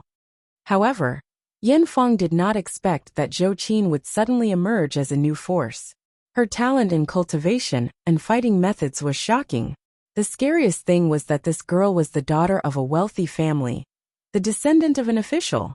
Once she grew up, with her background and strength, she would definitely become a fearsome character in the cultivation world. When the power of cultivation was combined with royal power, the power it catalyzed was unimaginable to anyone. Yan Fong looked at Zhou Qin seriously and said slowly, "Zhou Qin, apart from Zi Yuan, you are the most talented female cultivator I've ever seen. It stands to reason that the cultivation world is declining now. It should be a great blessing for the cultivation world to have a talent like you, but..." Yan Fong took a deep breath and sighed. "But unfortunately, I have to kill you with my own hands. Because you are helping the wicked." Zhou Qin sneered and said, "Do you think that you are the only one in the world who is righteous and everyone else is evil? What makes you think you're doing the right thing?" Yan Fong snorted coldly and said, "I won't argue with you. If you have any last words, just say them now." It was the first time that Zhou Qin had faced such a powerful enemy. She did not panic at all. Instead, she stood tall and looked at Yan Fong calmly. She held the Vulcan's whip in one hand and the Qi Wei in the other, saying proudly, "If you have the ability, come at me." Yan Fong said, "Humph, do you think I will give you a chance to get close to me? Let me tell you, with your current cultivation level, Even 100 of you wouldn't be my match. As soon as she finished speaking, she suddenly heard an elegant and quiet voice in the dark night. What if I'm included? As soon as Yin Fang heard the voice, a glimmer of light flashed in her eyes. Ziyuan? She turned her head and saw a woman in white slowly walking out of the night. The woman was wearing a long dress, her black hair piled up like clouds, and her figure was as ethereal as a fairy. It was Ziyuan. There was a threatening chill in Yin Fang's voice. She said coldly, Ziyuan, are you really determined to go against me? Have you ever thought about what Shi Xiang would think if he knew what you had done? Ziyuan looked at Yin Fang with a complicated look in her eyes. She sighed softly and said, Sherbois, as the saying goes, it's better to get rid of enmity than to keep it alive. I think you'd better let go. Yin Fang raised her head and laughed. You're talking nonsense again. You're a good person, but you're so sentimental. Ziyuan, let me tell you, when I uncover the big conspiracy of the Fox Zen school one day, you'll know whether I'm right or wrong. Ziyuan's face was as dark as water.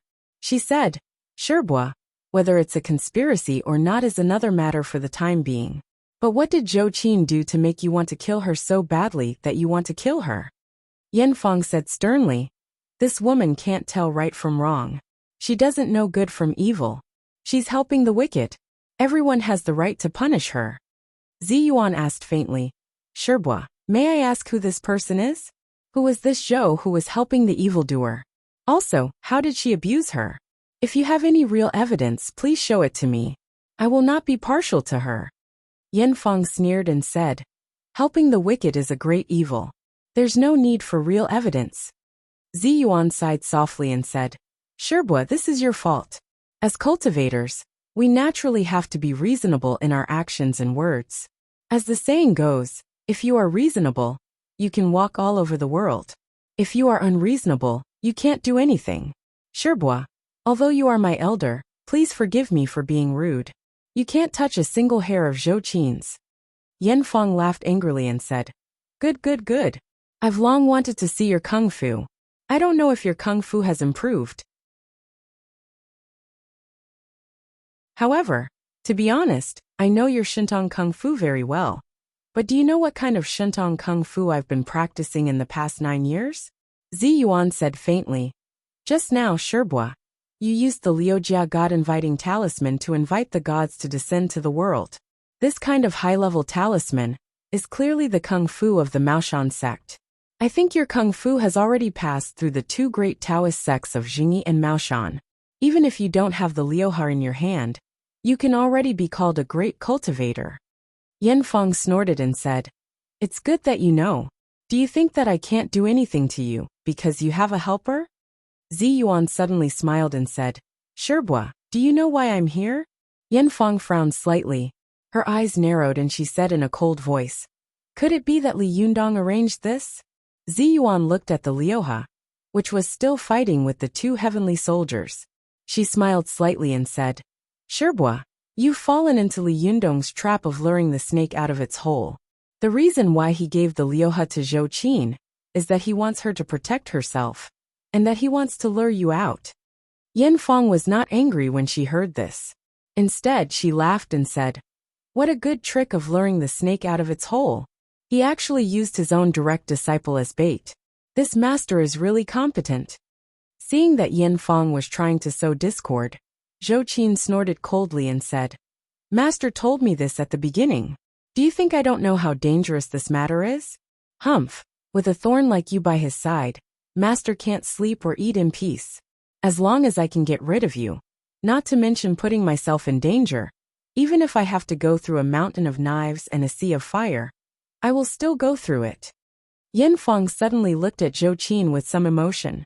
At this moment, she seemed to see herself in the past, the infatuated woman who could do anything for the person she loved. For a moment, Yin Fang's heart felt as if it had been overturned.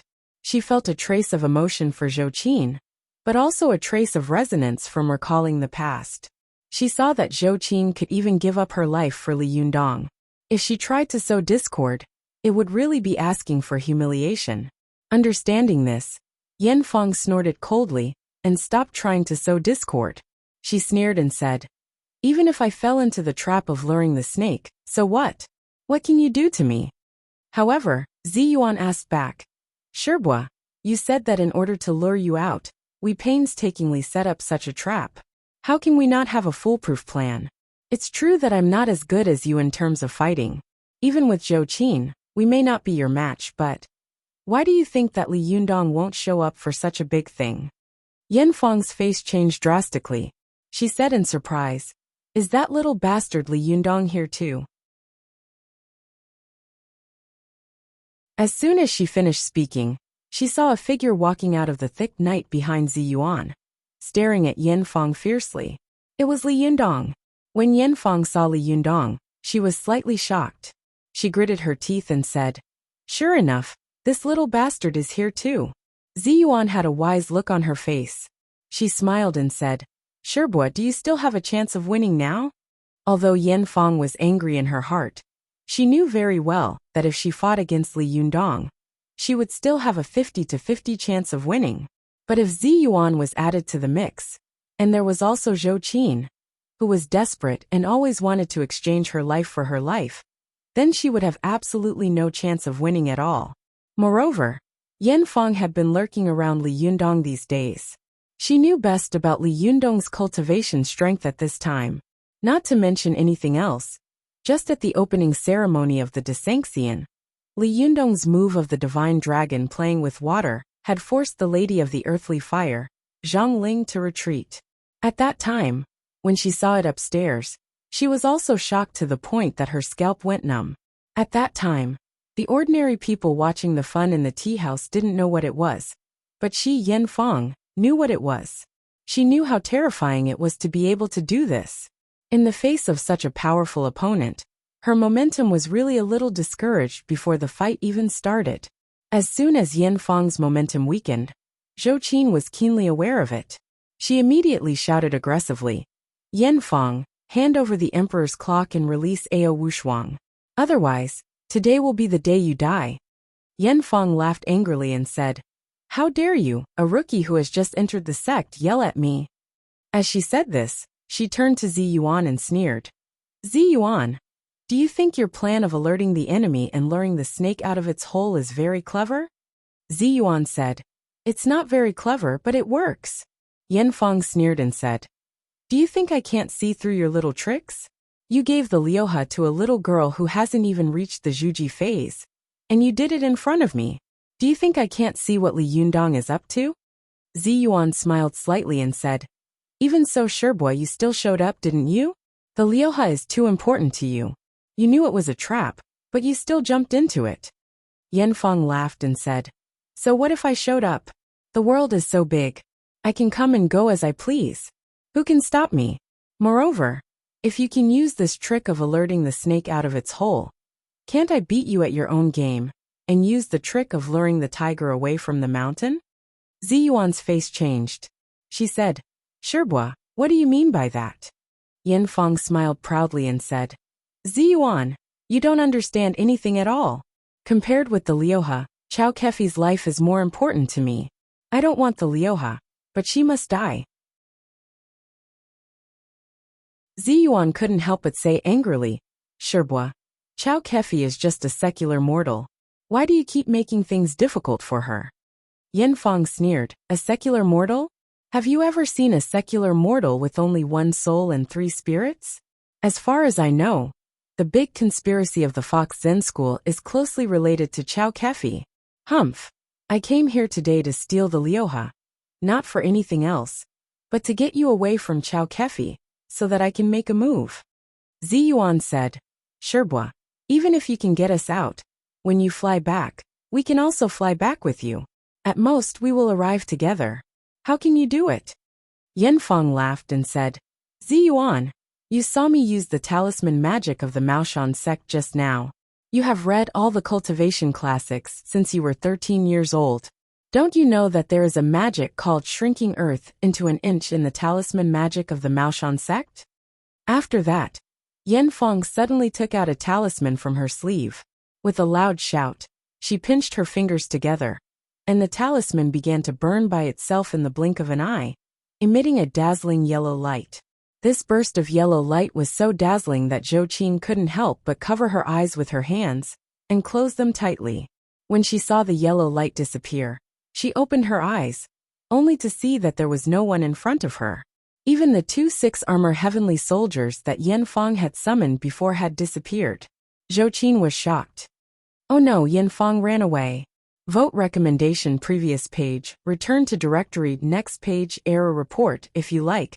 Please click here to add Keeping a Fox at Home to your bookshelf so that you can read the latest chapters and updates of Keeping a Fox at Home in the future. If you have any suggestions or comments on Keeping a Fox at Home, please click here to express your views.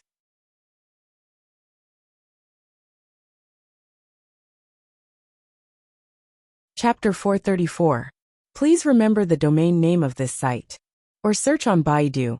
Sanlian Literature Network, Zhou Qin shouted. She subconsciously turned to look in the direction of Tiannan City, then looked at Li Yundong eagerly and shouted, Master, chase after her. Yan Fang ran back to kill President Chao. However, Li Yundong stood where he was, turning a deaf ear to her and not moving at all. Zhou Qin was very anxious. She rushed to Li Yundong, grabbed his shoulder with both hands, shook it hard, and said loudly, Master, say something. But as soon as she finished speaking, she saw Li Yundong's body suddenly shake, and then his whole body was ignited in flames. In the blink of an eye, he disappeared, leaving only a burning talisman in the air, slowly falling down. Zhou Qin was stunned.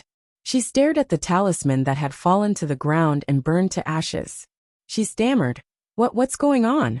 Zhou Qin turned to look at Ziyuan and said loudly, Ziyuan, what the hell is going on? Ziyuan couldn't help but laugh softly.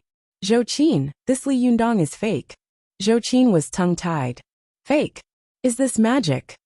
Ziyuan nodded slightly and said, Yes, this is the Liujiayang spirit talisman. Li Yundong and I had a private discussion. We decided to set up an ambush on both sides and wait for Yan Fang to appear. However, if I appeared alone, I wouldn't be able to scare Yan Fang away. Therefore, I made a fake Li Yundong to help me. Hey, as I expected, Yan Fang immediately fell into the trap. Zhou Qin couldn't help but ask, But why does Yan Fang want to make life difficult for Chao Kefi? Ziyuan frowned slightly. She frowned and thought for a while, then said, I'm not sure about this, but when I first saw Chao Kefi, I felt that this woman was too coquettish, and she only had 1 soul and 3 spirits in her body, which was different from ordinary people. Now it seems that Chao Kefi has a good relationship with the Fox Zen School. And I saw that when the Sherbois of the Fox Zen School saw Chao Kefi, they all looked shocked. Obviously they knew Chao Kefi. Zhou Qin opened her mouth wide, her face full of disbelief. No way, President Chao is from the Fox Zen School? Then she is also a... The word vixen had a derogatory connotation, so Zhou Qin didn't say it in the end. However, Ziyuan shook her head and said, No, if it's a fox demon body, there will be demonic qi all over her body, and I can easily detect it. But what puzzled me was that Chao Kefi didn't have a trace of fox spirit aura on her. Why did she have a connection with the Fox Zen School? Why did she only have 1 spiritual soul and 3 physical forms? This is unbelievable. Zhou Qin thought for a moment and said tentatively, Shall I ask President Chao another day? Ziyuan smiled and said, Zhou Qin, the most important thing for you now is to build the Zhuji phase. You don't have to worry about anything else. Think about it. When your master Li Yundong was in the Zhuji phase, he sold his phone so that he wouldn't miss her. You can't go on the road with worries in your heart. Otherwise, if you are half-hearted, you will definitely suffer from qi deviation. Zhou Qin's expression turned serious. I've learned something. I understand. I'll leave Yan Fang's matter to you, Ziyuan. Ziyuan smiled and said, You don't have to be so polite. If nothing unexpected happens, we will be able to find out the traitor of the Fox Zen School tonight. Zhou Qin seemed to have thought of something and asked, But Yan Fang has the body of Yang spirit. She can come and go freely, and her speed is extremely fast. Moreover, she used the body of Yang spirit to kill Chao Kefi. How do you know which one is her real body? Ziyuan smiled confidently and said, We have our own ways to force her to show her real body. Zhou Qin subconsciously wanted to ask more questions, but she didn't want to show that she didn't know anything in front of Ziyuan, so she held back the question and said, I know, but it's a pity that I can't help master. Ziyuan shook her head slightly and said with a chuckle, No, you have already helped Li Yundong a lot by putting yourself in danger. Although he didn't say it, he knew it very well in his heart. Moreover, neither Li Yundong nor I can help you anymore in the future. You have to go on by yourself. Zhou Qin knew that Ziyuan, who was like a fairy in front of her, had once begged alms for thousands of miles and finally succeeded in the Zhuji phase after going through all kinds of hardships. She thought to herself, if Ziyuan can do it, why can't I? Thinking of this, Zhou Qin's chest suddenly became full of pride. She smiled and said, Please tell master to wait for my good news. I will definitely succeed in the Zhuji phase. Ziyuan nodded slightly and smiled. Then, she turned into a beam of blue light and left in an instant, leaving Zhou Qin alone in the night of the barren mountain. She looked up at the direction in which Ziyuan had left, lost in thought.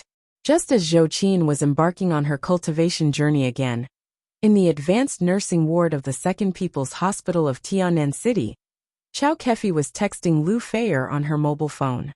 Lu Feier's text message said, Sister Chao, I've already returned to the crew. The director is scolding you. Chao Kefi smiled, pressed her fingers lightly, and quickly sent a text message back. When does this guy not scold people? Besides, I don't believe that he only scolds me and not you. Lu Feier texted back. Yes, he scolded everyone in the crew once. And I was scolded twice. He's so fierce.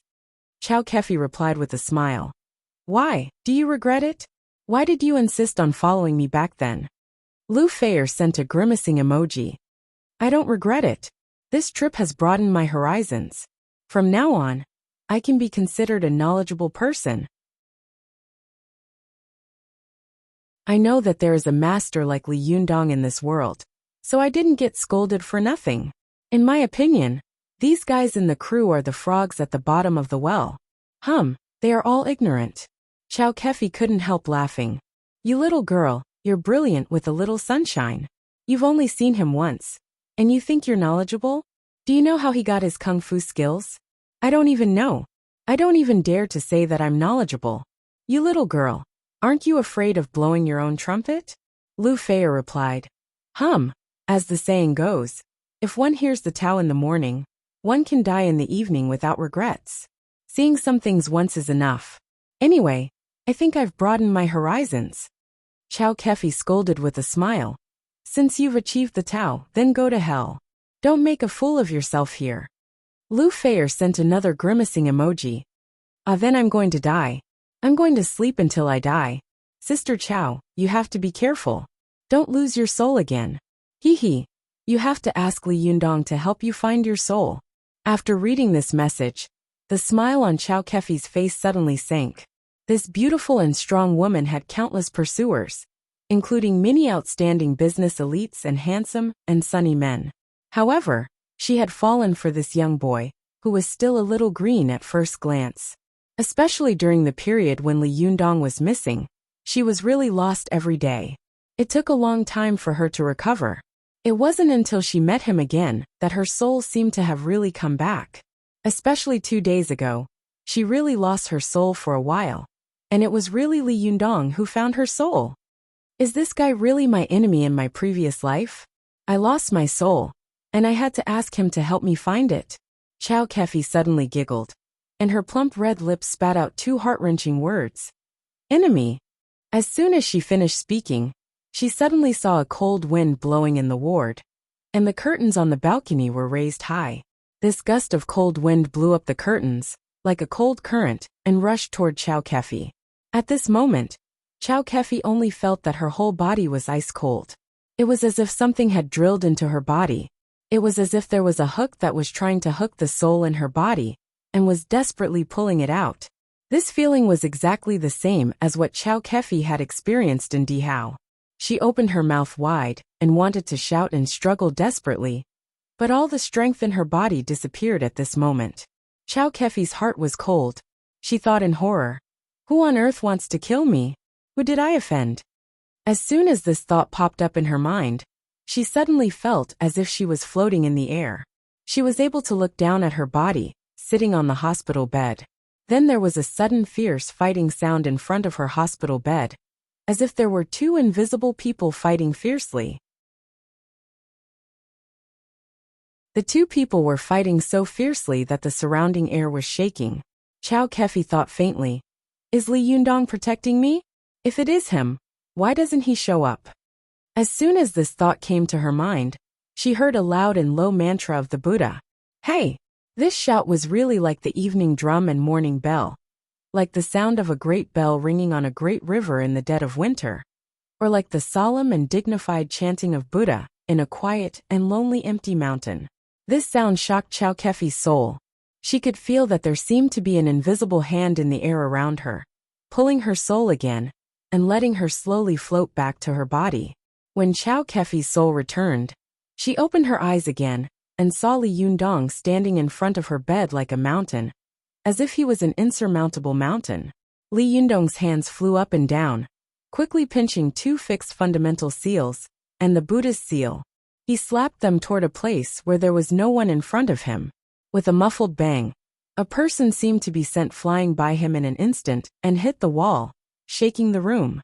Then the person appeared. It was Yanfang. Yanfang's hair was disheveled, and blood was flowing from the corner of her mouth. She looked at Li Yundong in shock and said loudly, "This is impossible. How could you come back so quickly?" Li Yundong snorted and said in a deep voice, "Yanfang, today is your last day. I advise you to hand over the emperor's clock and release Ao Wushuang. Otherwise, I will destroy your body and soul."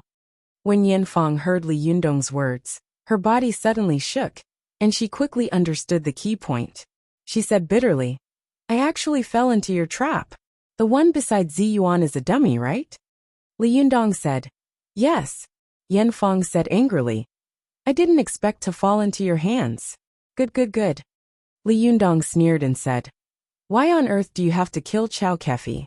How did she offend you?" Yanfang burst out laughing. "Her? When did she offend me? It's just that she has a sinful body, so she must die." Li Yundong said angrily, "T. What sinful body? What sin has she committed? Tell me." Yanfang laughed and said, "Li Yundong, when you participate in the Taoist assembly, you will understand everything." After that, she moved and rushed out of the window like lightning. The flying speed of the Yang spirit was the fastest, and it was impossible for the physical body to catch up. Li Yundong was very clear about this, so he immediately shouted loudly. The Yang spirit instantly went out of his body and chased after her like a shadow. At this time, there was silence in the ward. Although Chow Kefi knew that Li Yundong wanted to use her as bait to lure out the real murderer, she had never expected that she would witness such a scene that was like a magic movie. She had originally thought that what she had seen from Li Yundong before was incredible enough, but she had not expected that what she had seen today would completely subvert her understanding. Just as she was in a daze, Chow Kefi's cell phone suddenly rang again. She came to her senses, picked up her cell phone and glanced at it. It was a text message from Lu Feier. "Sister Chow, why haven't you replied for so long? What are you doing? I'm so bored in the crew." Chow Kefi's expression was dull as she casually sent a text message back. "Feier, come with the director to see God. To quickly find this site, please search on Baidu, Sanlian Literature website."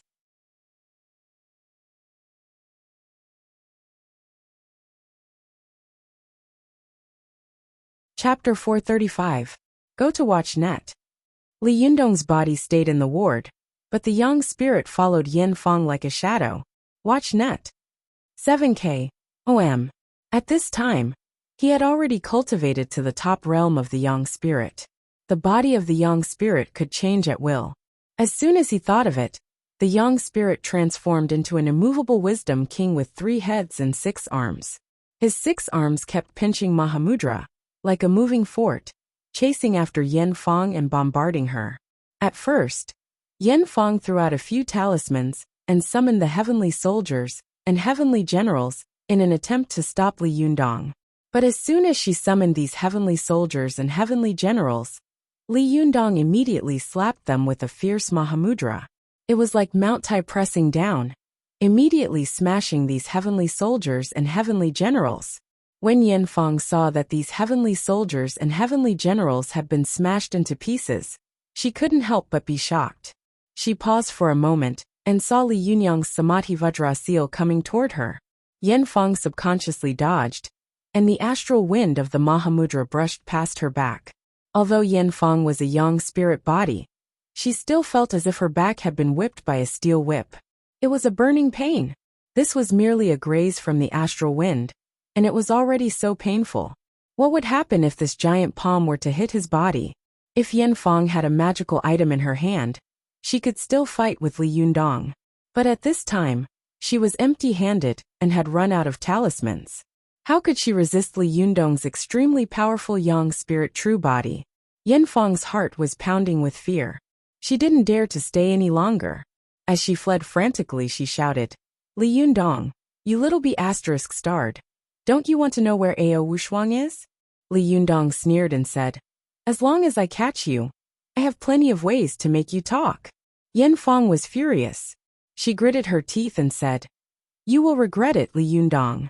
You will definitely regret it." Li Yunyang didn't answer. He just stared at Yanfang like lightning. His yang spirit flew quickly and kept a close eye on Yanfang's figure. It was night time, and the two of them were flying in the air like two beams of cyan light. The cyan light transformed from Li Yundong's yang spirit, emitted a burst of golden light from time to time. These rays of light sometimes chased after each other, and sometimes entangled together, emitting a dazzling brilliance. After fighting with Li Yundong for a while, Yanfang was shocked to find that she couldn't get rid of Li Yundong's pursuit at all. No matter how long she could run, Li Yundong could chase her. Yanfang gritted her teeth and quickly descended, flying toward her residence in the new Riverside district. Seeing that Yanfang had suddenly fled home, Li Yundong was furious and shouted, "Yanfang, I've already set up a trap at home. Do you want to go back and court death?" Yanfang paused slightly, as if she was frightened by Li Yundong's words, but she quickly accelerated again and rushed into Li Yundong's residence like lightning. Li Yundong shouted and made 3 Mahamudra in a row, blocking all of Yanfang's paths. However, Yanfang didn't dodge. As if she didn't notice the Mahamudra behind her, she still rushed straight to her residence. But when she was still 100 or 200 meters away from her residence, Li Yundong's Mahamudra caught up with her and slapped her heavily on the back. Yanfang screamed, and her yang spirit body was instantly torn apart, turning into countless tiny cyan lights, and quickly rushing into her residence. Li Yundong also rushed into the house like a shadow. At this time, the little foxes of the Fox Zen School were watching TV in the living room. They saw a flash of cyan light, and countless tiny rays of light went straight to Chao Yi's room. Before they could react, they saw Li Yundong suddenly rush in and go straight to Chao Yi's room with a murderous look. Like a rampaging beast, Li Yundong smashed open the door of Chao Yi's room. He took a look inside and saw that the French windows of Chao Yi's bedroom were open. The curtains were fluttering in the west wind, but there was no one in the room. The little foxes watched in a daze as Li Yundong kicked open Chao Yi's room with a bang. He took a look inside, then turned his head and said coldly, "Where is your Chao Yi Shirbois?" The little foxes were so frightened by Li Yundong that they couldn't speak. Lu Yuehong, who was sitting with them, boldly asked, "Leader, what happened? Hasn't Six Shimi been meditating and practicing qi in her room?" Li Yundong pointed to the empty room and said coldly, "You said she was practicing qi. Where is she?" Lu Yuehong was frightened by Li Yundong's expression, which seemed to be about to eat someone. She stammered, "Isn't Six Shimi here? Maybe she has something to do." Li Yundong said in a cold voice, "What could she be doing at this time?" Lu Yuehong stammered and couldn't say anything. Li Yundong's eyes swept over everyone's faces in the room like a knife. He asked coldly, "Where is Zhuang Yiting Shirbois? Where is she?" As soon as Li Yundong's voice fell, he saw the door of Zhuang Yiting's room open with a creak. The enchanting and coquettish Shirbois of the Fox Zen School, who was wearing pajamas, yawned and walked out. She asked sleepily. What's wrong? What happened? Li Yundong stared at her like lightning for a long time, then asked coldly. Third Sherbua. Have you been sleeping in your room all this time? Zhuang Yiting said with a strange expression. Of course. Li Yundong narrowed his eyes slightly, and his gaze was so sharp that it seemed to be able to see through people's hearts. He asked in a deep voice, Who can testify? Zhuang Yiting smiled slightly and said, Everyone here can testify. I've been in my room all this time and haven't come out. Li Yundong turned his head and looked at the silly foxes in the living room. When the little foxes saw Li Yundong looking at them, they immediately nodded. Li Yundong nodded slightly. He snorted coldly and asked, Do you know where Chao Yi went? Zhuang Yiting was stunned. I don't know. But she quickly asked tentatively, Leader, what happened? Lu Yuehong, who had been keeping a low profile in the Fox Zen school, was also keenly aware that when Li Yundong addressed Chao Yi, he no longer called her Sherbua Chao Yi. Instead, he called her by her name. This had never happened since Li Yundong took over as the leader. Oh no, something must have happened. An ominous thought suddenly flashed through Lu Yuehong's mind. She stood up and asked, Leader, what happened? Li Yundong's sharp eyes swept over them, and his eyes were full of suspicion and suspicion. His cold eyes made the little foxes shudder, and they shivered in their hearts. At this time Su Chan, who had heard the noise, came out of her room. She rubbed her eyes and said in confusion, Yundong, what happened? Hearing Su Chan's voice, Li Yundong turned his head. When his cold eyes fell on the little girl, they gradually became soft and warm. Li Yundong closed his eyes and sighed slowly. After a while he opened his eyes and said, There's a traitor in our Fox Zen school. The little foxes were shocked. A traitor? Who is it? Lu Yuehong was also shocked. Leader, who are you talking about? Do you have any real evidence? However, Zhuang Yiting's face was full of sarcasm. She snorted coldly and said, Leader, now the truth has come to light, hasn't it? I've long said that Chao Yi is a traitor. Li Yundong's face darkened and he didn't speak, but Lu Yuehong's face was full of anxiety. She glared at Zhuang Yiting and shouted, Third Shiji, how can you say that? How could Sixth Shiji be a traitor? Zhuang Yiting smiled coldly and looked at Li Yundong. She said, Leader has already made a conclusion in his heart. Listen to him. Li Yundong looked at the panicked little foxes. He saw that these little foxes, who were usually carefree, were now looking at him in panic, with doubts and worries in their eyes. Li Yundong sighed and waved to the little foxes, motioning for them to sit down. Then he waved to Su Chan, motioning for her to sit down beside him. After they were all seated, Li Yundong sighed softly and said, Sherbua Zhuang Yiting is right. Chao Yi is indeed a traitor of our Fox Zen school. Or rather, she is no longer the Sherbua Chao Yi, you know. She is just a traitor with Chao Yi's physical body, but the young spirit of her soul is someone else's. Lu Yuehong's body swayed slightly, and her face suddenly turned pale. She had grown up with Chao Yi. Although they were not sisters, they were as close as sisters. At this time, hearing Li Yundong's words, it was like a shocking lightning strike. She said in a trembling voice, Leader, what did you say? Who is possessing Sixth Shiji? Li Yundong looked at her sympathetically. It's Yanfang. The crowd suddenly burst into an uproar. The little foxes were so shocked that they all stood up, their hair standing on end. They couldn't believe Li Yundong's words. But the facts were right in front of them, so they had to believe it. The little foxes clearly remembered that it was Yanfang who had killed their powerful little Sherbua Yiyu in Mount Tianlong. It was also Yanfang who had planned the plan to destroy the Fox Zen school. If it hadn't been for Li Yundong's sudden appearance, the Fox Zen school would have been wiped out by all the major sects. To them, Yanfang was not only the name of a mortal enemy, but also a nightmarish name. None of them had expected that Mo Ashi, the Shiji they respected the most in the Fox Zen school, was actually Yanfang. And now Chao Yi, who had been with them day and night, was actually Yanfang again. This was really terrifying. But what was even more terrifying was that Yanfang had escaped again. For a moment, the little foxes all thought, since Yanfang can attach herself to Chao Yi Sherbua, then she can definitely attach herself to me. And in the future, she can also attach herself to other Shiji and Shimi. In an instant, the little foxes looked at each other with suspicion and vigilance, as if the most familiar person around them would become the terrible Yin Fang in the next second. Seeing that the little foxes were all suspicious and wary, Li Yundong frowned secretly and said, "You don't have to worry. Yin Fang's young spirit has been seriously injured by me. Even if she escapes, she won't be able to come out and do evil for a while. If she still wants to live, she will definitely recuperate for a period of time." Li Yundong pondered for a while and said, "Moreover, the reason why Yin Fang was able to possess Chao Yi is probably because Chao Yi was once alone in Mount Tianlong, which gave Yin Fang the opportunity to take advantage of her. From today on, none of you can be alone. In this way, Yin Fang will definitely not dare to act rashly." Only then did the little foxes feel a little relieved, but they all frowned and looked worried. Some of them couldn't help but choke up and say, "Chao Yi Shibo was fine. How could she have become that evil Yin Fang?"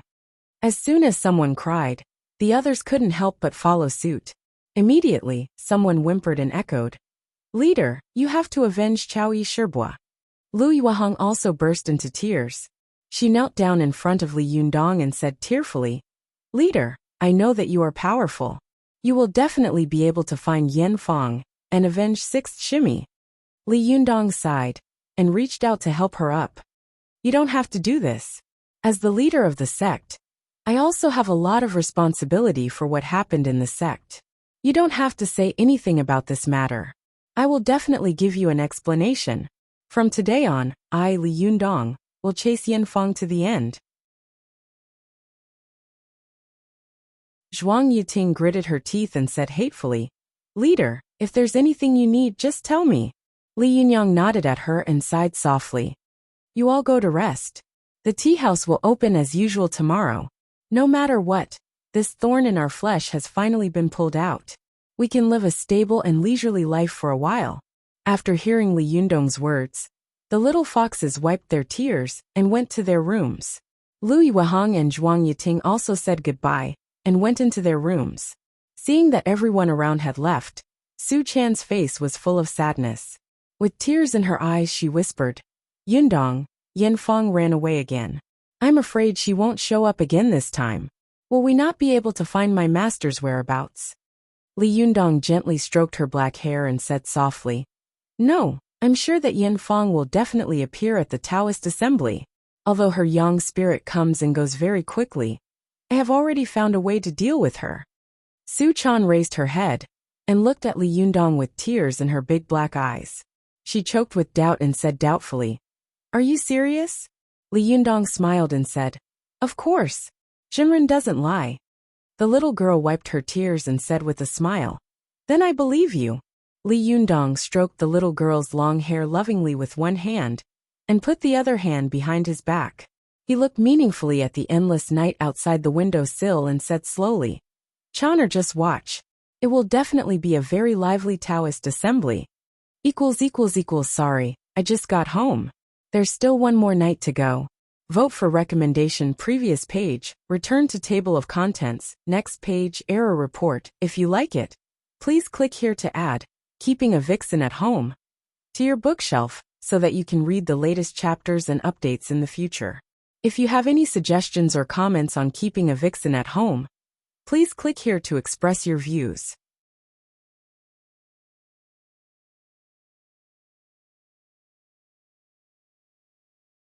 Chapter 436. Go to watch net. When Zi Yuan returned to her residence, Li Yundong had already been waiting in the living room for a long time. Go to watch net. The young and handsome leader was sitting on the sofa in the living room like a statue, quietly thinking about something. When Zi Yuan saw Li Yundong, she immediately asked, "How is it? Have you found second Sherbois?" Li Yundong raised his eyes, looked at her and said, "I found her. It's Zhao Yi." Zi Yuan was slightly shocked. "It's really her? Where is she?" Li Yundong sighed softly and frowned. "She ran away." Zi Yuan was shocked. "She ran away again? This is not good." Li Yundong looked worried. He pondered for a while and said, "The only thing I'm glad about now is that before Yin Fang escaped, I used Mahamudra to seriously injure her yang spirit body. Although she has escaped now, she can't do evil for a while. Ziyuan couldn't help asking. Then have you figured out why Second Sherbua has to kill Chao Kefi? Li Yundong shook his head and said, the only thing I can be sure of is that Yen Fong will definitely show up again. What we need to do now is to think of a way to capture the yang spirit of a cultivator. Otherwise, the next time she shows up, it will be useless if we can't catch her yang spirit. Ziyuan frowned. She looked around and winked at Li Yundong. Li Yundong understood. The two of them went to the open space on the roof. After making sure that there was no one around, Ziyuan said softly, you should know Zhang Buoduan, one of the 5 ancestors of Taoism in the south. Li Yundong nodded. I know. You mentioned him before. He is the great master of the south sect of Jindan sect, who advocates dual cultivation of life and death. He is also the founder of the Ziyang sect of Taoism. Ziyuan nodded slightly and said, in Zhang Buoduan's Wuzhen chapter, there is a saying, don't know the confusion in the mystery, but know that it is good to plant lotuses in the fire. Bring the white tiger home to raise, and give birth to a pearl like the full moon. Watch the fire of the medicine furnace, but calm the mind and let nature take its course. When the group of Yin is peeled, the elixir matures, and jumps out of the cage, and lives for 10,000 years. You can be considered an expert in the cultivation world now. You should know what this cultivation poem means, right? Li Yundong was a little puzzled as to why Ziyuan had suddenly started talking about cultivation poems, from a place that was thousands of miles away from the topic. But he still replied, I know. The first 2 sentences of this poem refer to the kung fu of cultivators in the foundation establishment phase. Refining Niden in the Dantian real fire is like refining lotus seeds. The last 2 sentences refer to the skill of refining Niden after the Zhuji phase, and the last sentence refers to when a cultivator's Yin spirit is cultivated to a certain level. Niden will completely mature and be cultivated to the top level. That is, the Yangshan phase. Once a person reaches the Yangshan phase, he can jump out of the cage and be free from the shackles of birth, old age, sickness, and death. He can live as long as 10,000 years and live as long as heaven. Ziyuan smiled with slight admiration and said, that's right. You are also a person who has cultivated to the Yangshan phase. Since you understand the cultivation principle of the Yangshan, you should know that the Yangshan is the sublimation of the divine qi after it is mixed. The virtual spirit has no substance, but it has a body that is useful. When it is gathered, it will take shape, and when it is scattered, it will become qi. If you want to capture the yang spirit of a person in such a realm, it will be more difficult than ascending to heaven. Unless. Li Yundong was a little discouraged at first, but when he heard the last part, he became spirited again and quickly asked, unless what? Ziyuan thought for a moment, hesitated for a moment, then said, unless there is a special magical item and a special magic circle. Li Yundong asked, what special magical item and magic circle? Ziyuan said, in fact, you have seen this magical item before. It is the burning thumb pot that Du Fei wanted to exchange with you for the Renyuan Jindan. Li Yundong was slightly surprised. The burning thumb pot? You mean the magical item of Taoism? Ziyuan nodded and said, that's right.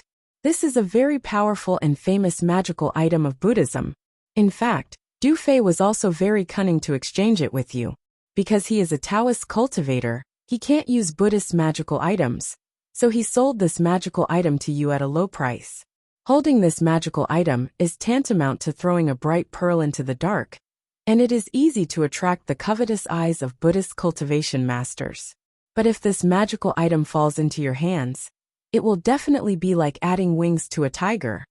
Li Yundong said curiously, after talking for a long time, you still haven't told me what this magical item is used for. How can it capture the yang spirit of a cultivator? Ziyuan laughed and said, the burning thumb pot is a powerful magical item that Fahai used to subdue demons. When it is taken out, not only can it release a powerful Buddhist power to deter demons and evil qi, but it can also capture the spiritual qi between heaven and earth. In the past, Fahai relied on the burning thumb pot to deter demons and evil qi, as well as the characteristics of capturing the spiritual qi between heaven and earth. That's how he was able to subdue the 1,000-year-old white snake. Li Yundong couldn't help but ask, didn't Du Fei say last time that this was a romance? Why does it sound like it's a serious matter? Zi Yuan smiled and said, the legend of the white snake is a romance that portrays Fahai as the villain. But in fact, in the history of the cultivation world, Fahai is a famous demon exorcist. During the Tianbao years of Emperor Xuanzong of the Tang dynasty, Prime Minister Pei Xiu wrote a poem at that time. The poem said, sending a son into the void with sorrow, one should plant good roots after a long time. This poem is about his son Fahai. Therefore, his son Fahai is also known as Pei Tuchuo, and these records are quoted from the southern Tang monk Ingji's Tuchuo rock records. Jinshan used to be called Fuyu, because Pei Tuchuo obtained gold in the river. In the 21st year of Zhen Yuan Tang, Commander Li Qi reported to the court and gave it the name Jinshan. At the same time, the Jinshan annals also recorded, the Python Cave, on the side of the right peak, is steep and dangerous, about 4 or 5 feet deep. In the past, a white python appeared to bite people, and Pei Tuchuo subdued it and obtained the gold to rebuild the blue. The Song dynasty poet Zhang Xiangying wrote a poem. Half a stone room is a meditation place, and it is not easy to gain fame. The white python turned into a dragon and returned to the sea, leaving the old Tuchuo in the rock. Speaking of this, Zi Yuan said with a smile, from this, it can be seen that the matter of Fahai subduing the white snake is true. Li Yundong watched as Zi Yuan recounted these historical allusions, as if they were her family treasures. She was really knowledgeable, which was amazing. He secretly sighed at Zi Yuan's erudition and said, I see. The yang spirit is a spirit body, and its spiritual qi is extremely powerful.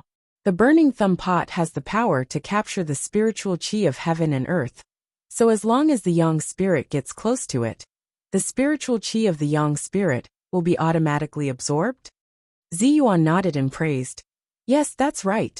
However, relying on the burning thumb pot alone is not enough, because the spiritual qi between heaven and earth is often very loose and thin, so it is naturally easy to capture. The evil qi of those demons is also naturally restrained by the Buddhist power of the burning thumb pot, so their spiritual qi is also easy to capture. However, the yang spirit of a cultivator is an extremely powerful spiritual energy body. There is not a trace of evil qi in its body, so it is naturally not restrained by the burning thumb pot. Moreover, the energy of the yang spirit is often condensed and vigorous. It is really difficult to rely on the magic power of the burning thumb pot to capture it. Even if you use all your strength, there is no guarantee that you will be able to capture the opponent's yang spirit. Li Yundong asked again, is there any other way? Zi Yuan said, yes. Li Yundong asked, what is it? Zi Yuan said, the last time you broke into Shiyuan Temple by mistake, you broke a magic formation and let 2 golden snakes escape. Do you remember? Li Yundong's eyes lit up. Ah, you mean? Zi Yuan nodded. That's right.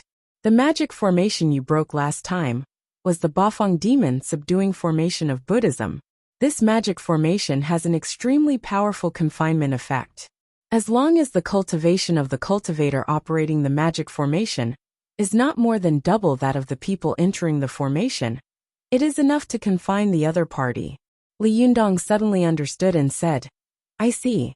As long as we lure Yin Fang into this Bafang demon subduing formation, and then use the burning thumb pot to extract her spiritual qi, she can only be captured? Zi Yuan nodded slightly. That's right. Li Yundong clapped his hands and said loudly, well, I'll go find Du Fei now. And then I'll go find Master Purin of Shiyuan Temple. I'll exchange the heavenly Jindan technique with Du Fei for the burning thumb pot. 1 for 1. I believe he will do it. Moreover, Master Purin of Shiyuan Temple is righteous and will definitely help. Seeing Li Yundong speak confidently, Zi Yuan suddenly hesitated for a moment and said, Li Yundong, can I ask you something? Li Yundong had known Zi Yuan for a while. He had always been the one asking for help from her, but he had never seen her beg him. He suddenly shivered and said seriously, "Ziyuan, just ask. As long as I can do it, I will definitely do it." Ziyuan's eyes were fixed on Li Yundong, and her heart was in turmoil. It could be said that she had watched Li Yundong grow up bit by bit from a layman. At first, he was just a reckless boy, and she didn't like him at all. But now, the speed of Li Yundong's growth was extremely astonishing. Even when her Sherbwa saw him, she didn't dare to fight him, and ran away in a panic. Ziyuan knew that her idea was tantamount to putting a noose around Yanfang's neck. All that was left was for Yanfang to deliver herself to Li Yundong. Then, as soon as Li Yundong twisted the rope, Yanfang would not be able to escape. Although Ziyuan believed that Yanfang had entered the devil's way and was blinded by hatred, she still couldn't bear it. After all, she was her Sherbwa. Ziyuan said softly, "Li Yundong, can you promise me that if Yanfang is willing to let go of her past grievances and hand over Ao Wushuang, can you let her go?" Although Li Yundong had already guessed what Ziyuan wanted to say, he still hesitated when he heard this. After a while he raised his eyes and said seriously, "Ziyuan, you can be said to be half a teacher of mine. If I really catch Yanfang, and she is willing to give up and hand over Ao Wushuang, I can let her go.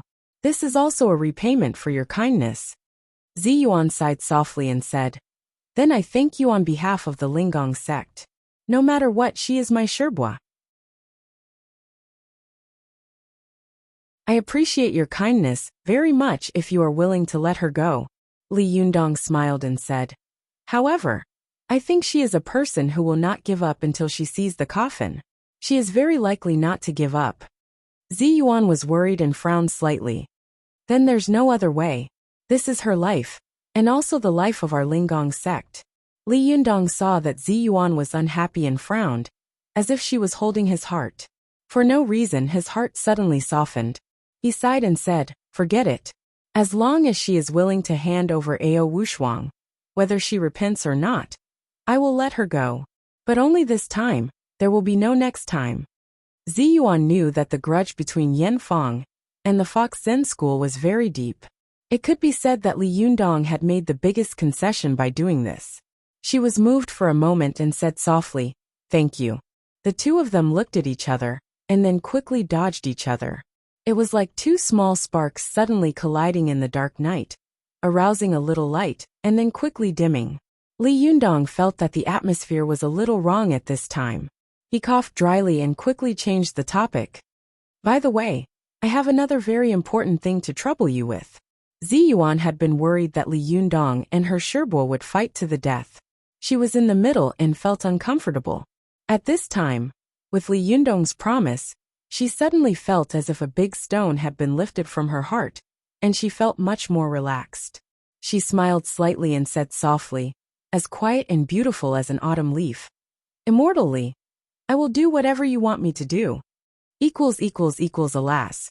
When I returned to Suzhou today, I was exhausted. It was really tiring. Mother-in-law still needs to be operated on the 14th. And then I will have to go to Shanghai to take care of her. I will try to make up for it tomorrow, or the day after tomorrow. See.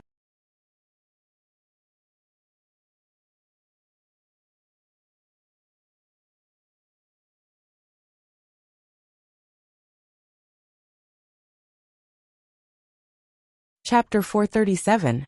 Go to Watch Network. Su Chan's beauty was like the beginning of spring. Sometimes she was playful and lovable. Sometimes she was charming and enchanting. Sometimes she exuded a charm that seeped into one's bones like the endless spring rain. Sometimes she was innocent and naive. She was like the dappled sunlight in the shallow shade of the forest, brilliant and delightful. Zhou Qin's beauty was like winter and summer. When it was bitingly cold, it was like the coldest winter. 1,000 miles of ice, without a trace of vitality. Where it was silent and heartless, there was a sad and resolute beauty. But when she was in love, she seemed to be burning hot, wishing she could burn herself to ignite the other party and warm the other party. The beauty of Ziyuan was like the quiet autumn. When she was serious, it was as if autumn was near in the sky, and the moon was clear on the earth. Her whole body exuded a kind of otherworldly elegance. But when she smiled lightly, it was like osmanthus in 3 autumn, and lotus blossoms in 10 miles, which made people feel relaxed and dazzled. It was not the first time that Li Yundong had seen Ziyuan smile at him. But this time, Ziyuan's smile made his heart beat faster. At this moment, for no reason, a poem appeared in Li Yundong's mind. Sparse shadows slanting across the clear water, faint fragrance floating in the moonlight at dusk. At this time, although there were no sparse shadows of the trees, and there was no shallow gurgling of the small bridge, on the rooftop, under the moonlight, there was a faint fragrance that made people's hearts beat faster. It was as if the moonlight in the sky was much softer and more beautiful. Li Yundong even felt that the fairy in front of him was Chang'e, who had descended from heaven. She was breathtakingly beautiful, so beautiful that no one dared to blaspheme her. Li Yundong didn't speak for a moment. He just looked at Ziyuan in a daze. Sometimes, the beauty of a woman had the power to captivate the soul. It could make the greatest hero in the world stupid, like a clay puppet. Ziyuan seemed to have also noticed that the atmosphere was not right at this time. But she could not leave. For a moment, the fairy who had descended to the mortal world bit her lips lightly. Her cheeks flushed red, and her eyes were full of slight anger. A beauty's anger only doubled her beauty. This made Li Yundong even more dumbfounded. Although he loved Su Chan deeply, he was not a man with a heart of stone. If he could remain indifferent to a fairy, who had descended to the mortal world and smiled at him, then he would not be a normal person. Ziyuan felt a little uncomfortable under Li Yundong's gaze. She only felt that wherever Li Yundong's gaze fell on her body, that place would feel numb and itchy, just like the last time she and Li Yundong had been tied together. And in this numb and itchy feeling, there was a strange feeling that made people's hearts ripple. It was as if someone had thrown a small stone into a calm pool, causing waves of ripples. The two of them were frozen like that. It was as if time had stopped moving, until Su Chan's voice suddenly rang out beside them. "Yundong, you're here. I was looking for you." The little girl jumped onto the rooftop and shouted from afar. Her voice brought Li Yundong back to his senses. He withdrew his gaze as if he had just woken up from a dream, and smiled awkwardly at Ziyuan. However, Ziyuan didn't even look at him. She quickly turned around and took a deep breath, as if she wanted to calm the waves in her heart. Li Yundong glanced at Ziyuan's back embarrassedly. He saw that her ears were red and her neck was a seductive pink. He was a little flustered in his heart, and said with a bitter smile, "Damn it, this fairy sister is getting more and more charming. I can't resist her." Li Yundong turned around, coughed dryly and said to Su Chan, "Girl, it's so late. What do you want to do?" Only then did Su Chan realize that Ziyuan was also not far away from Li Yundong. She blinked her eyes curiously and asked, "Sister Ziyuan is also here. Do you have something to say? Shall I leave for a while?" Su Chan's words were unintentional, but Ziyuan was listening attentively. Her body stiffened slightly, and her red lips opened slightly. She wanted to say something, but when the words were about to come out of her mouth, she swallowed them back for some reason. Seeing that Su Chan was about to leave, Li Yundong didn't dare to be alone with Ziyuan. He quickly stopped her and said, "It's nothing. I'm discussing something with Ziyuan. If you have anything to say, just say it." Su Chan said, "Oh, it's nothing. I just suddenly thought that since Yan Fong ran away again, will Sister Zhou Qin be in danger on the way to the Zhuji phase with the Liuha? Will Yan Fong recover from her injuries and go to grab the sword?" Li Yundong saw that Su Chan was still thinking about Zhou Qin's safety at this time, which showed that her kindness was far beyond what others could compare with. He felt even more pity for her in his heart. He laughed and said, "Silly girl, I've already thought of what you've thought of. I just wanted Ziyuan to help me." As he said this, he turned his face and said to Ziyuan, "Actually, I wanted to ask you for help just now."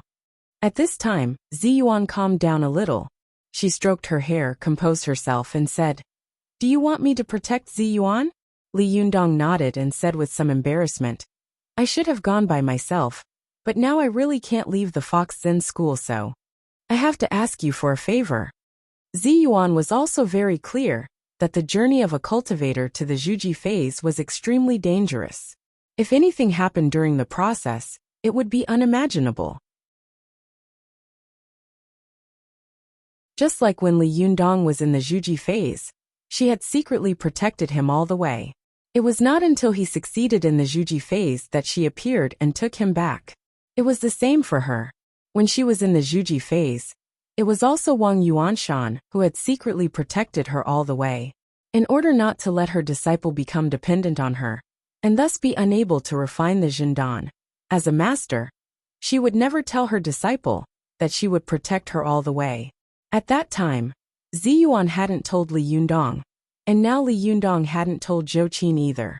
After hearing Li Yundong's request, Ziyuan agreed without hesitation. Okay, no problem. Li Yundong was overjoyed. Thank you so much. The journey to the Zhuji phase is long. Please take care of Zhou Qin along the way. Su Chan also smiled happily, but she suddenly said with some worry, but Sister Zhou Qin has been walking for a day. How do we know which way she is going? Will we not be able to find her? Ziyuan smiled and said, that won't happen. I told Hong Ling to follow Zhou Qin secretly. She will leave a mark for me along the way. Even if Yan Fong comes again, with her and the help of the Liuhe, Yan Fong, who has no powerful magical weapon, won't be able to do anything. Li Yundong looked at Ziyuan with admiration and said, I was wondering why I hadn't seen Hong Ling for a day. It turns out that you had already arranged it? Even if I hadn't asked you, you would have helped me, wouldn't you? Ziyuan smiled slightly and didn't answer Li Yundong's question. She changed the topic and said, Li Yundong, you don't have to worry about Zhou Qin. I'll leave the family and the shop to you these days. I'll set off later. You don't have to worry about Zhou Qin. Li Yundong smiled and nodded at Ziyuan. Then, watching her leave, he turned his face and said to Su Chan, By the way, Chaner, I also have something to trouble you with. Su Chan was afraid that Li Yundong would leave her and dislike her. As soon as she heard Li Yundong's words, she immediately beamed with joy. She took Li Yundong's arm and said with a smile, Okay, Chaner is not afraid of trouble. What can I do for you? Seeing the little girl's angry and happy appearance, Li Yundong's heart ached for her, but he was still a little worried and said, But you have to promise me first. You can't be a hindrance. Otherwise, I won't be able to go out at ease. Su Chan suddenly became nervous. She grabbed Li Yundong's hand tightly and said, Sir, are you going out? Aren't you going to take a girl with you? Li Yundong chuckled. He stroked the little girl's hair with his hand and said softly, Silly girl, I'm going out to do something. Just now, I was discussing with Ziyuan how to catch Yan Fong's yang spirit. When dawn comes, I have to find a powerful magical weapon that can catch Yan Fong. And then I have to go to Shiyuan Temple and ask Master Purin for help. Su Chan looked at Li Yundong with some disappointment. She begged unwillingly, That girl can also go with you. Don't leave her alone at home. You can ask someone else to help. Li Yundong smiled and said, Silly girl, now in the Fox Zen school, the only person I can trust is you. Now that Ziyuan and Ruan Hongling have gone out, and Zhou Qin has also gone out to build the Zhuji phase, I will go out again. Although there are 2 Sherbua left in the Fox Zen school, I always feel that they are unreliable, and the remaining little foxes are all useless. I really have no one to trust. If I don't look for you, who else can I look for? Su Chan was unhappy when she heard this. She pouted and muttered in a low voice, It turns out that it's because there is no general in Sichuan who can be the vanguard? You still don't like me. If there were others, you would have looked for them, right? Li Yundong didn't know whether to laugh or cry.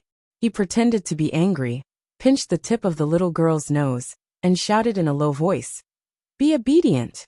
Do you still want your master to come back or not? Besides, haven't you always been clamoring to be the proprietress? Now that I've handed over the Desanxian store to you and let you manage it, you've become famous, haven't you? When Su Chan heard this, she was so happy that her eyes curved into crescents. You want me to be the proprietress? Hee, who's the boss? Li Yundong laughed and scolded her, deliberately provoking her. You already know the answer. Are you going to be the proprietress or not? If not, I'll let someone else do it.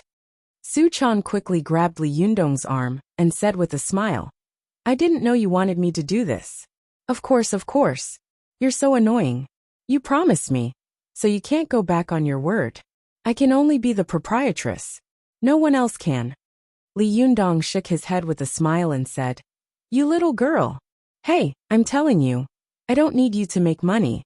You just need to watch over the store for me. Even if you don't make a single cent, it's fine as long as you don't cause any trouble. Su Chan said angrily, You're so annoying. Am I so useless? Li Yundong said seriously with a straight face, Of course it's useful. It's just that my little girl's talent is not in this aspect. Su Chan asked curiously, Then what's my talent? Li Yundong burst into laughter. Your talent lies in causing trouble and causing trouble. Su Chan was so angry that she shouted, You're so annoying. How dare you laugh at me? You really don't like me. As she said this, the little girl threw herself on Li Yundong's back, scratching and biting. Li Yundong laughed and carried the little girl on his back. At the same time, he was afraid that she would fall off, so he held the little girl's round breasts and said with a smile, Okay, okay. Anyway, don't make trouble, or I won't be at ease when I go out.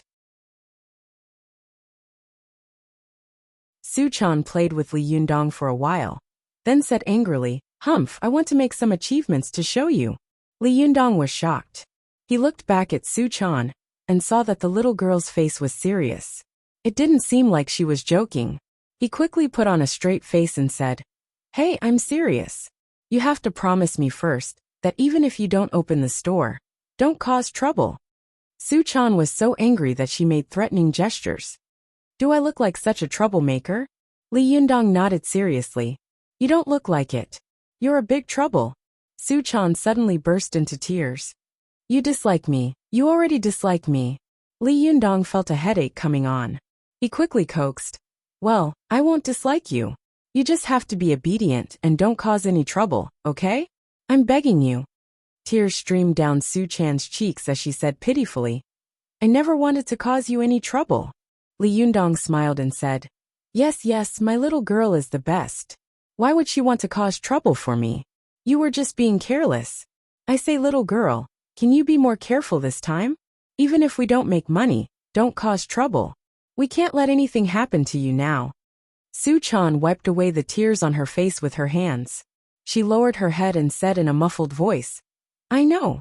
Hearing her words, Li Yundong felt a little relieved, but he didn't see that the little girl was lowering her head at this time. Her eyes were rolling around, and her face was full of dissatisfaction. Her eyes seemed to be saying, Humph, you look down on me, but I want to make money to show you. The update is late. Sorry, there will be another update later. See.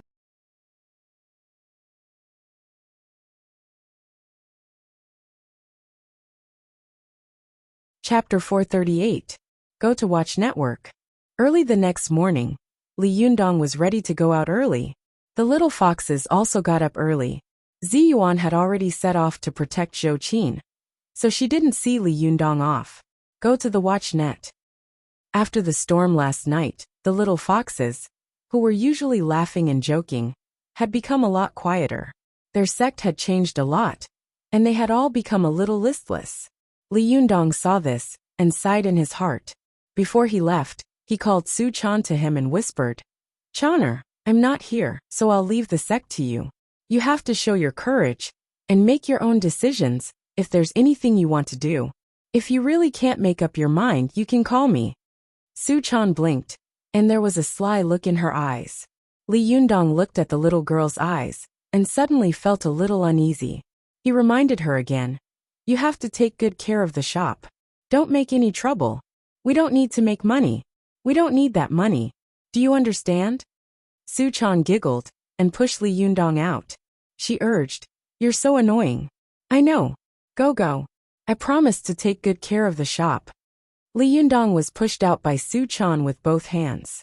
He kept turning his head to look at Su Chan and said with a strange expression, Hey, you promised me that you wouldn't cause any trouble. Su Chan said unhappily, Of course I won't cause any trouble. Do you look down on me? Do you really dislike this chick? Seeing that Su Chan was raising the issue, Li Yundong could only smile bitterly and say, Forget it. Even if you really cause trouble, I'll accept my fate. I just hope that you cause less trouble. Su-chan was overjoyed and said with a smile, "That's right. That's my good master. Humph. I don't believe that I can't take care of a small Desanxian." Seeing that Su-chan was about to show off, Li Yundong was shocked and couldn't help but shout in a low voice, "Hey, are you still angry? Do you think that you want to confuse the world when I give you the Shangfang sword?" Su-chan made a face at Li Yundong. "You're so annoying. I just want to do something serious. You're afraid of this and that. You don't support me at all." When Li Yundong heard this, he thought to himself, "It really makes sense." Although the little girl was a little mischievous, her starting point for everything she did was good. It was just that because of some strange reasons, she finally messed things up. Sooner or later, she would learn to take over this tea house. What was wrong with letting her try it out now? If anything happens, I'll just treat it as a tuition fee. Besides, if you love someone, you should support her and let her do what she wants to do. It's not like it's some evil thing that goes against your conscience. Even if he caused trouble, could it be more difficult to deal with than the matter of him killing young Master He? In the past, he was poor and a penniless brat.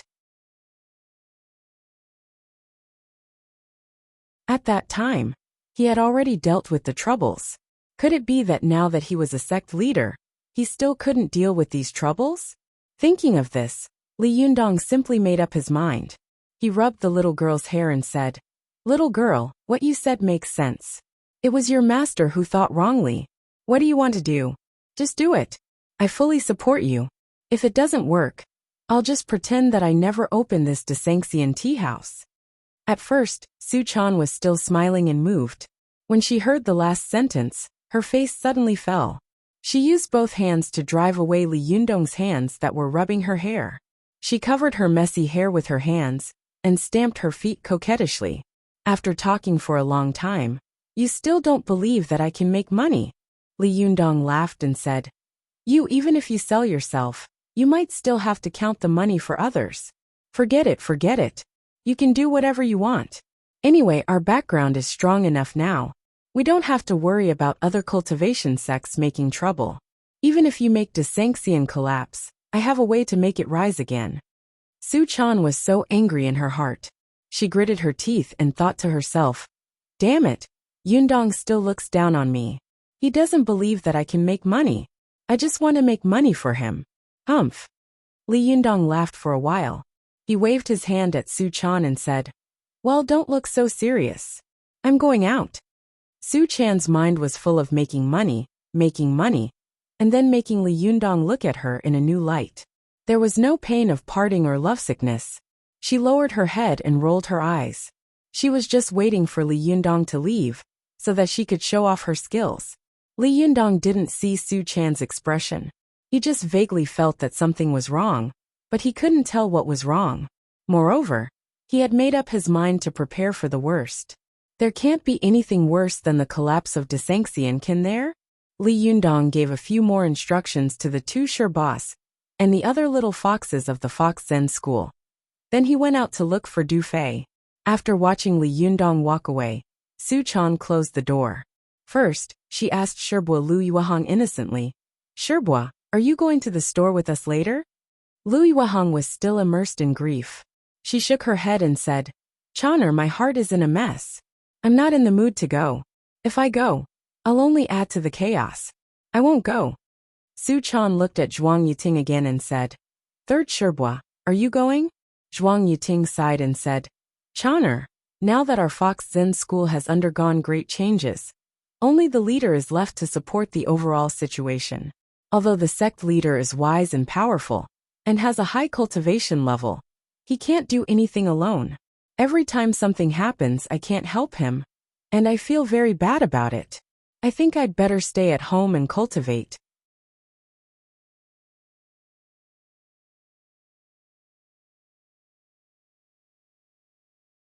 Even if I can't help, I won't be a burden to everyone in the future. Su-chan blinked her eyes and watched the two Sherbas return to their rooms. Then she turned to the little foxes and said, "What about you?"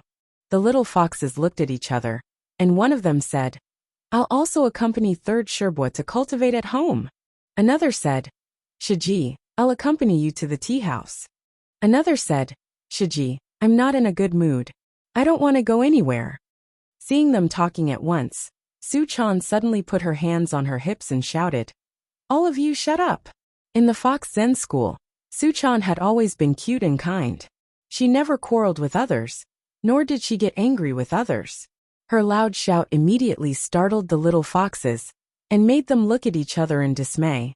They didn't understand why this little girl had suddenly become so strict. Su-chan put her hands on her hips, raised her head, and stuck out her chest like a general reviewing her troops. She shouted, Do you know what's going on now? How can you still be sad? The little foxes looked at each other in confusion and shook their heads at the same time. Someone boldly asked, Shiji Su-chan, what happened? Is there anything more serious than Chowie Sherbua's death? Su-chan nodded hard and said loudly, Yes, of course. Chowie is a cultivator. Although she's dead, it's not necessarily a kind of transcendence. What about us? We're struggling in this secular world and can't transcend it. If we can't live a happy life, wouldn't it be too miserable? The little foxes became more and more confused. They said one after another, But we're very happy in our daily lives. Su-chan stamped her feet and spat. Bah! What do you know? The little foxes had never seen Su-chan lose her temper like this. They were all clever and knew that Su-chan was the closest to Li Yundong and was the most favored and trusted by him. She must have known some inside information that they didn't know. Thinking of this, they gathered around her and asked, What happened? That's right, Shiji-chan, tell us. Shiji Su-chan, tell us quickly. Su-chan snorted and fanned the flames, saying, Do you know that the leader has begun to dislike us now? When the little foxes heard this, there was an uproar. Ah, it can't be. The sect leader treats us very well. That's right. Since when did the sect leader despise us? Su-chan put her hands on her hips and said bewitchingly, Just now, leader said that we only know how to make trouble. He said that we can't earn a penny and that we're all losers. As soon as he said this, the little foxes looked at each other in dismay. They remembered that they had indeed caused a lot of trouble for Li Yundong in the Fox Zen school. Suddenly, they all felt uneasy and uneasy. Does the leader really dislike us?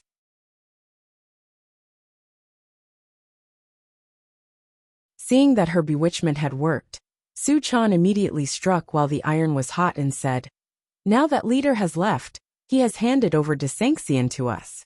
This should have been a good thing. But do you know what he said before he left? The little foxes pricked up their ears and asked, What did leader say? Su-chan said indignantly, He said that he would hand over Desanxian to us, and that he would pretend that it had never been opened. If it was destroyed by us, he could just open another one. Tell me, how much does leader look down on us? How much does he dislike us? Su-chan's previous words were all made up out of nothing. But only this sentence came from the bottom of her heart. It was reasonable and well-founded. So when she said it, she seemed to be particularly righteous and credible. The little foxes were filled with resentment when they heard this. They stamped their feet and said angrily, Leader has gone too far. Are we so useless? Su-chan snorted and said, That's too much? There are even worse things to say. At this time, the little foxes were already angry, and they all shouted, What else? Say it, say it. Su-chan said loudly. I asked him, Do we look like troublemakers? Yundong said, No, you are a group of big trouble. This time, it was a big uproar. The little foxes jumped up one by one, their faces full of anger. As the saying goes, a man lives with a face, and a tree lives with a layer of skin. The little foxes also needed face. His own sect leader actually looked down on him so much. How could he do that? No, they had to put on a good show for leader. Seeing that this group of little foxes had been teased by her, Su-chan waved her hand and imitated Li Yundong's usual imposing manner when he spoke. She said carelessly, Now that Yundong is out, he thinks that we are useless and can only cause trouble. Do you think we should prove something to him? The little foxes were unprecedentedly unified. They said in unison, Yes, we must prove to leader that we are not big trouble. Su-chan saw that she had provoked the little foxes with a few words, and they were no longer sad and mournful. she said proudly. Let's go to Desanxian. Yundong said that we can't make money, so we will make money to show him. The little foxes said in unison, yes, yes, yes. Make money to show him. After that, Su-chan waved her hand, and the group of little foxes roared in agreement. They rushed to Desanxian tea house in a mighty and aggressive manner. The mistakes in chapter 437 have been corrected. Thank you for pointing them out. I've had a headache writing these days, so it's inevitable that there are some mistakes. Please forgive me. I will pay more attention in the future. These days I've been a little messy. Please allow me to adjust myself. I will definitely return to my previous state. Thank you for your forgiveness. Today, I will update at 2 o'clock and 9 o'clock as usual.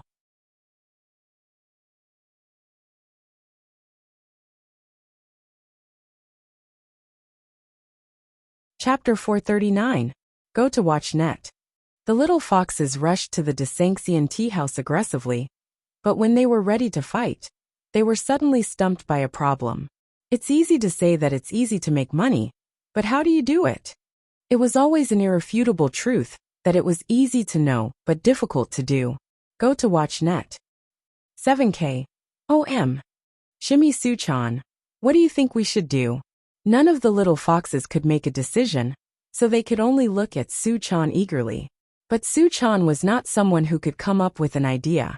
She had thought about it before, but when it really came down to it, she suddenly felt a little helpless. Su-chan looked at the empty tea house upstairs and downstairs. She thought blankly. When Yundong was here, there were no customers in this tea house. Now that it's our turn to run it, what can we do? After getting along with Li Yundong for a long time, Su-chan had subconsciously developed a strong dependence on him. She didn't have to worry about anything, and Li Yundong would naturally make the decisions. But when Li Yundong left, Su-chan suddenly felt a little at a loss. Although she wanted to prove something, and had the ability to incite the little foxes to make trouble with her, she had no idea how to do it. Su-chan looked at the pairs of eyes staring at her. She didn't feel a little flustered, but now that things had come to this, she couldn't go back on her word. Su-chan was at a loss, so she thought about how Li Yundong had dealt with these things in the past. Soon, she had an idea and said seriously, this Desanxian tea house doesn't belong to me alone. We have to think of a way together. When the little foxes heard this, they looked at each other and said, Su-chan, you can make the decision. Su-chan didn't want to do it.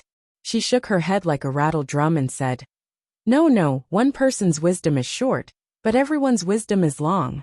If we work together, we can always come up with a good idea. While she was talking, many guests had already gone in to drink tea in the tea house of Zhao, but their side was deserted. Su-chan pointed to the tea house of Zhao opposite Desanxian and said, When we open, we greatly suppressed their limelight. Now we can't be weak. If they can have guests, why can't we? Let's all think about it. Why are the guests refusing to come in? One of the little foxes raised her hand and said weakly, Didn't the sect leader say this before? Su-chan was stunned. Huh? Has Yundong already said it?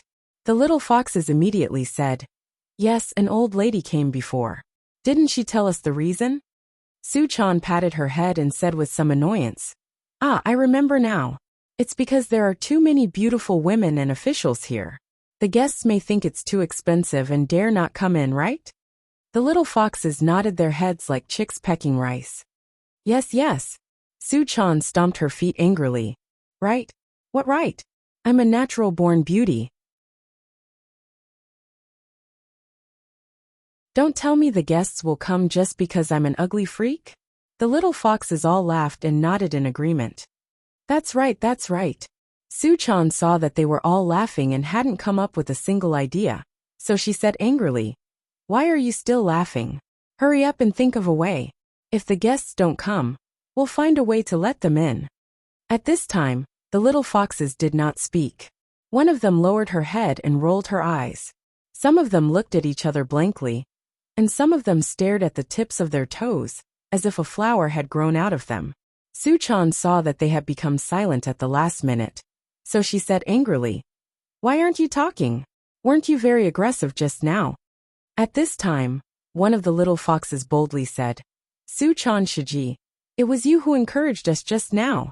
Su-chan was so angry that she said angrily. Don't you have any shame? Is that what I was doing? That's fanning. Ahem, that's calling the hearts of the people. Seeing that none of the little foxes were willing to stand up for her, when she asked them to come up with ideas, she made up her mind. She pointed at one of the little foxes and said, You think of a way. The little fox's name was Lingyu. She had a palm-shaped face, picturesque eyebrows, and vermilion lips. When she saw Su-chan pointing at her, she exclaimed in surprise, Me? Me? Su-chan nodded and said, Yes, you think of a way. Lingyu glanced at the others and saw that these senior sisters and junior sisters, who usually called each other sisters, quickly moved their gazes away. Those who were close to her simply moved away quietly, as if saying that it was better for them to die than to die. Lingyu felt wronged in her heart. She muttered, There are so many people, but why did you call me? Su-chan saw her muttering, and she could hear what she was saying clearly, but she simply played dumb and asked, What did you just say? Lingyu smiled apologetically and said, Su-chan Shiji, I really can't think of any good ideas. Su-chan said angrily, Even if you can't think of one, you have to. Lingyu's face was full of indignation. Why? Su-chan also said angrily, Because I'm the boss wife. This sentence immediately made Lingyu feel discouraged. It was really a case of having a higher position than others. She lowered her head in annoyance and subconsciously looked at her Shiji and Shimmy, only to see them all covering their mouths and snickering, taking pleasure in her misfortune. She felt depressed in her heart. However, Lingyu suddenly heard melodious music coming from outside the pedestrian street. It was the music that some shops were playing to attract customers' attention. She suddenly had an idea. She raised her head and said excitedly, I've got a way, I've got a way. Su-chan quickly asked, What way? Seeing that she had actually come up with a way, the other little foxes also looked at her curiously and asked at once, Say it, Lingyu, say it. Oh, I knew that Lingyu Shimmy is the smartest. You really live up to our expectations. Ha ha ha, I have high hopes for you. Lingyu rolled her eyes at them and said to Su-chan, Su-chan Shiji, look at the shops outside playing music to attract customers. Do you think we can also play music to attract customers? When Su-chan heard this, she was overjoyed. That's a good idea. When the other little foxes saw that Lingyu's method had been adopted, they all felt relieved. They didn't have to worry about being interrogated by Su-chan anymore. They gathered around and said noisily, That's right. I've thought of this method for a long time. I just didn't say it out loud. Su-chan was furious. She turned her head and glared at them. What are you talking about? I'll let you come up with another idea. This time, the little foxes immediately retracted their heads and covered their mouths, not daring to speak again. Seeing that the arrogance of the little guys had been suppressed, Su-chan turned her face and said to Lingyu, Well, it's a good idea, but what should we play? We don't have such sound equipment. The little girl had been in the secular world for a long time, and she knew more and more things. She soon saw the difficulty of this method. Lingyu asked tentatively, Then shall we buy one first? Su-chan was stunned for a moment. Ah, buy one? How much? A little fox immediately raised her hand and shouted eagerly, I know. I noticed it when I went shopping last time. There are cheap and expensive ones. The cheap ones are only a few hundred yuan. Su-chan thought for a moment and said, After all, our tea house has been visited by the governor. We can't lower our status by selling such junk, can we? How much is the expensive one? If we're going to use it, we'll use the expensive one. The little fox immediately quoted the price like a machine gun. 166,888 yuan. As soon as the price was quoted, Su-chan and the little foxes gasped. Su-chan shook her head like a rattle. No, we can't afford it even if we sell ourselves. Besides, we haven't earned a penny yet. How can we spend so much money? Can we earn it back? Seeing that Lingyu's idea was obviously going to fail, the little foxes were afraid that Su-chan would ask them again. So they began to flatter her. Su-chan, you're so right. You're really wise and intelligent. As they spoke, they pointed at Lingyu and said, Lingyu, look at what idea you've come up with. Ling Yu was so angry that she shouted, "Then come up with an idea."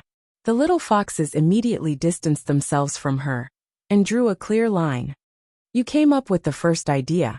So naturally, you have to be responsible for the second one.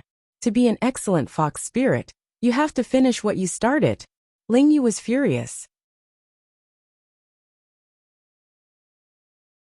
She bared her fangs and brandished her claws, wanting to pounce on these immoral guys. Su Chan saw that they were about to fight among themselves before they even welcomed a single guest. She hurriedly comforted Ling Yu and said, "Ling Yu, your idea is good, but it's not feasible. Think of another feasible one." Ling Yu said angrily, "What can I do?" "Su Chan Shiji, aren't you forcing the ducks onto the perch?" Su Chan coaxed her and said, "I'm forcing the foxes onto the perch. Be obedient and think of another idea. When Yundong comes back, I'll ask him to give you more pocket money and not give it to these guys." Hearing this, Ling Yu was overjoyed. She clapped her hands and laughed. "That's good." When the other little foxes heard this, they all said unhappily, No, how can you do this?" Su Chan put her hands on her hips and said angrily, "Then you should also think of a way." Since it was such a big matter as pocket money, the little foxes didn't dare to neglect it. They all tilted their heads and frowned, thinking hard. After a while, Ling Yu was the first to come up with a solution. She asked tentatively, "Su Chan Shiji, since we can't afford to buy a stereo or something, why don't we just sing by ourselves?" The little foxes' eyes lit up and they all shouted, Yes, I have the same idea." "Yes, don't we know how to sing by ourselves?" Yes, do it by ourselves." Leader said that if we do it by ourselves, we will have enough food and clothing. Su Chan was overjoyed and said, "Yes, that's a good idea. But what should we sing?" Ling Yu smiled and said, "What else can we sing? Of course we can sing it. Anyway, we only know a few songs back and forth." Su Chan quickly asked, "Which ones do you know?"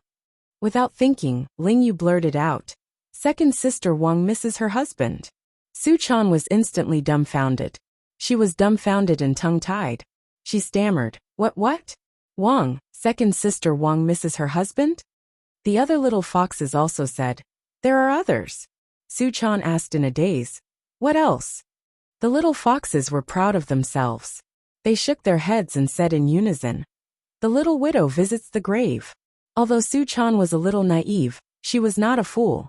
When she had returned to Mount Tianlong with Li Yundong last time, she had seen Li Yundong being shocked by the songs sung by the Fox Zen school. He had almost gone crazy. Although she didn't know what was wrong with singing this song, she always felt that it was a little inappropriate to sing Second Sister Wang misses her husband, and the little widow visits the grave, in such a dignified and elegant tea house. The little foxes didn't think so much. In their opinion, in this situation, they had to deal with Su Chan as soon as possible. As for their previous anger, they had long thrown it out of their minds. Li Yundong's contempt was far away, and they could slowly deal with it when the leader came back. But Su Chan was forcing them to come up with ideas, which was really killing them. Thinking of this, the little foxes all shouted, "Su Chan, don't think so much. Just sing this song." Su Chan's eyes went blank. She said in a low voice, "The tea house of Desanxian is singing Second Sister Wang misses her husband, and the little widow visits the grave? This doesn't seem very good, does it?" The little foxes said in unison, "Good, very good. If you don't believe me, listen to us sing. I guarantee that there will be a lot of guests." Seeing that the little foxes were a little out of control, Su Chan cried in her heart, Oh no. This is definitely not right. Something is definitely going to happen. Alas, I shouldn't have let them come up with ideas. I had thought that one person's wisdom was short, but everyone's wisdom was long.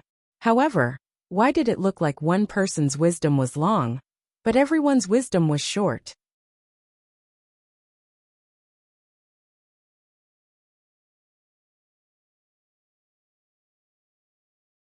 Chapter 440. Please remember the domain name of this site. Or search on Baidu. Sanlian Literature website. Seeing that the little foxes were about to sing, the little widow goes to the grave, and Wang Erji misses her husband.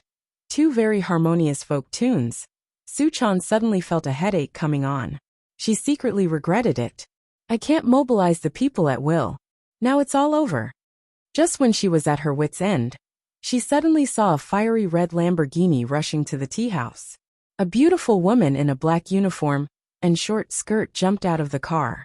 Before she entered the building, she shouted angrily, "Li Yundong, come out."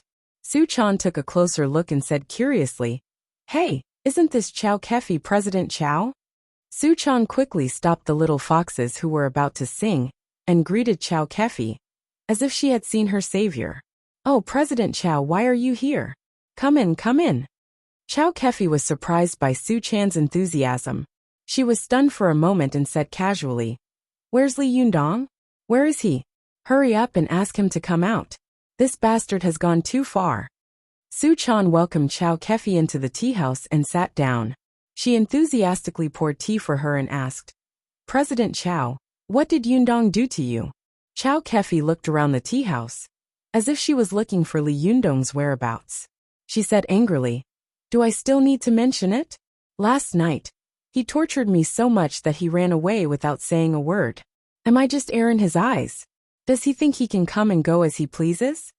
Chow Kefi was a little speechless. The little foxes smiled ambiguously and looked at Suchan. "Oh, so the leader went out to eat." Although Suchan knew that there was no such thing, she still felt a little upset. She said slightly angrily, "President Chow, what are you talking about?" Only then did Chow Kefi react. She quickly patted her forehead and apologized to Suchan with a smile. "I'm sorry, I was so angry that I was confused. Last time, Li Yundong asked me to pretend to be injured and lie in the hospital, saying that he wanted to lure out the real murderer for me. But he was caught, and his soul ran away with him. His body stayed there like a clay puppet for a long time. When he finally came back to his senses, he ran away again without saying a word. I can't even get through to his cell phone. What do you think is going on?" As she spoke, Chow Kefi became excited again. She stood up and looked around. "Where's Li Yundong? Ask him to come out and give me an explanation. What the hell is this?" Only then did Suchan understand why Chow Kefi was questioning her. She quickly smiled and said, "President Chow, Yundong went out early in the morning." Chow Kefi said angrily, "Is he avoiding me? Am I that scary?" Suchan smiled apologetically and explained what had happened the day before. She only hid their true identities. After hearing what had happened, Chow Kefi's anger gradually subsided. She sat down slowly and sighed softly. "It turned out that I was being unreasonable. I didn't expect so many things to happen." Suchan brought the teacup to Chow Kefi and said with a smile, "Yes, Yundong went out early in the morning to prevent Yen Fong from hurting you again." Chow Kefi had always been very confused. She had no grudge against Yen Fong, so why did she want to kill her? Chow Kefi took the teacup and drank it in one gulp. She asked curiously, "Has this matter been reported to the police?" Suchan shook her head and said, "President Chow, you should know that we are not ordinary people. We are cultivators. The affairs of cultivators should be solved in the cultivation world.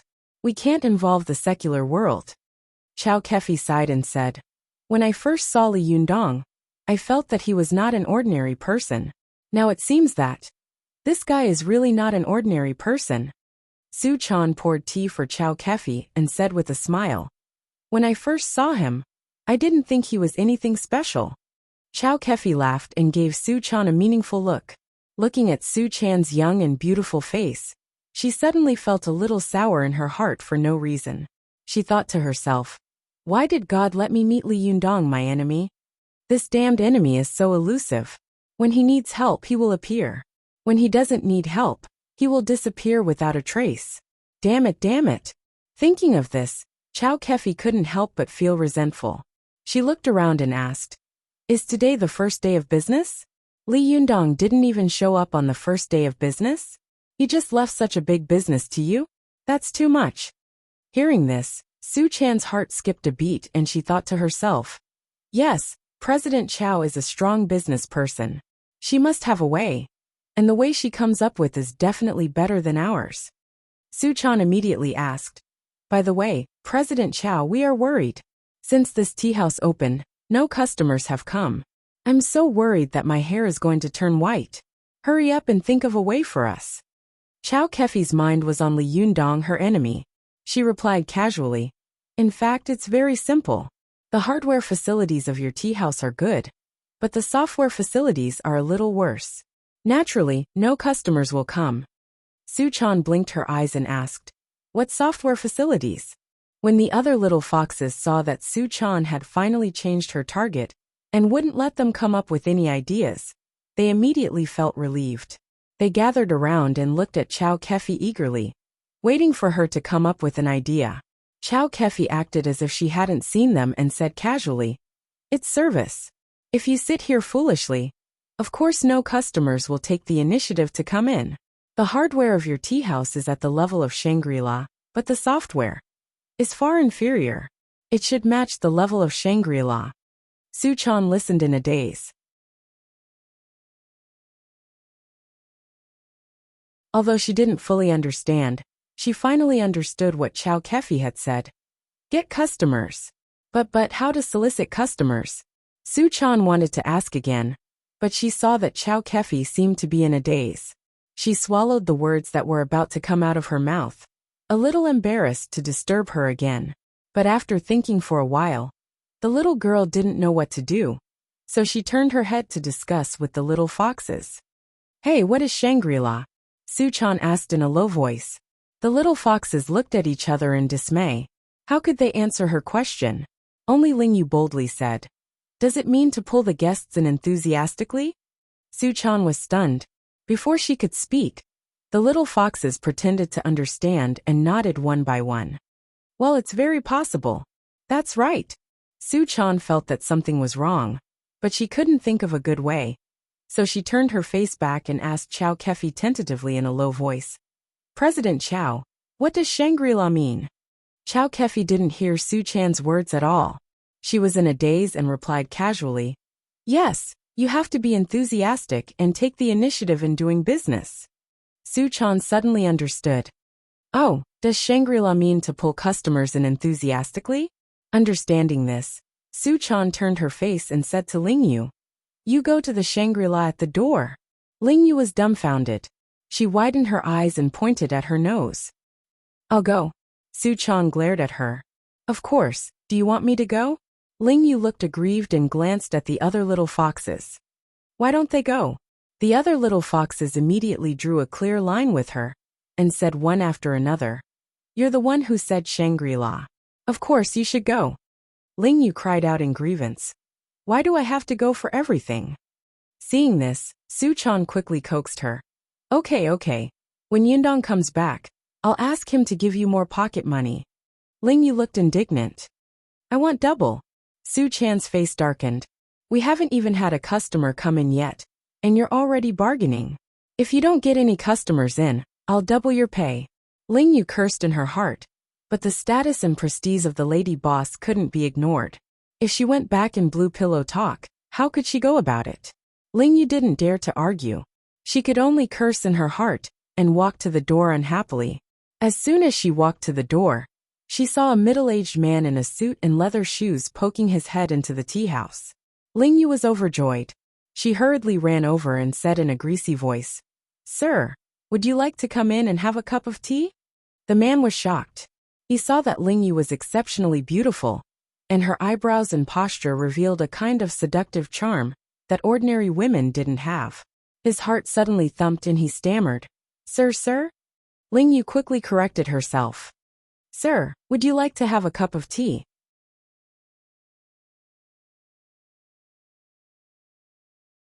The little fox's voice was delicate, but the man's bones softened a little. He asked foolishly, How much is a cup of tea? How could Ling Yu know this? She turned her head and shouted at Su Chan, Madam, how much is a cup of tea? Su Chan was also stumped. This was the first day she had taken over the tea house. Not to mention how much a cup of tea cost. She didn't even know what kinds of tea there were in the tea house. Seeing that a customer was showing signs of interest, Su Chan didn't want to miss this auspicious opening opportunity. She hurriedly trotted out and said with a smile, It's very cheap.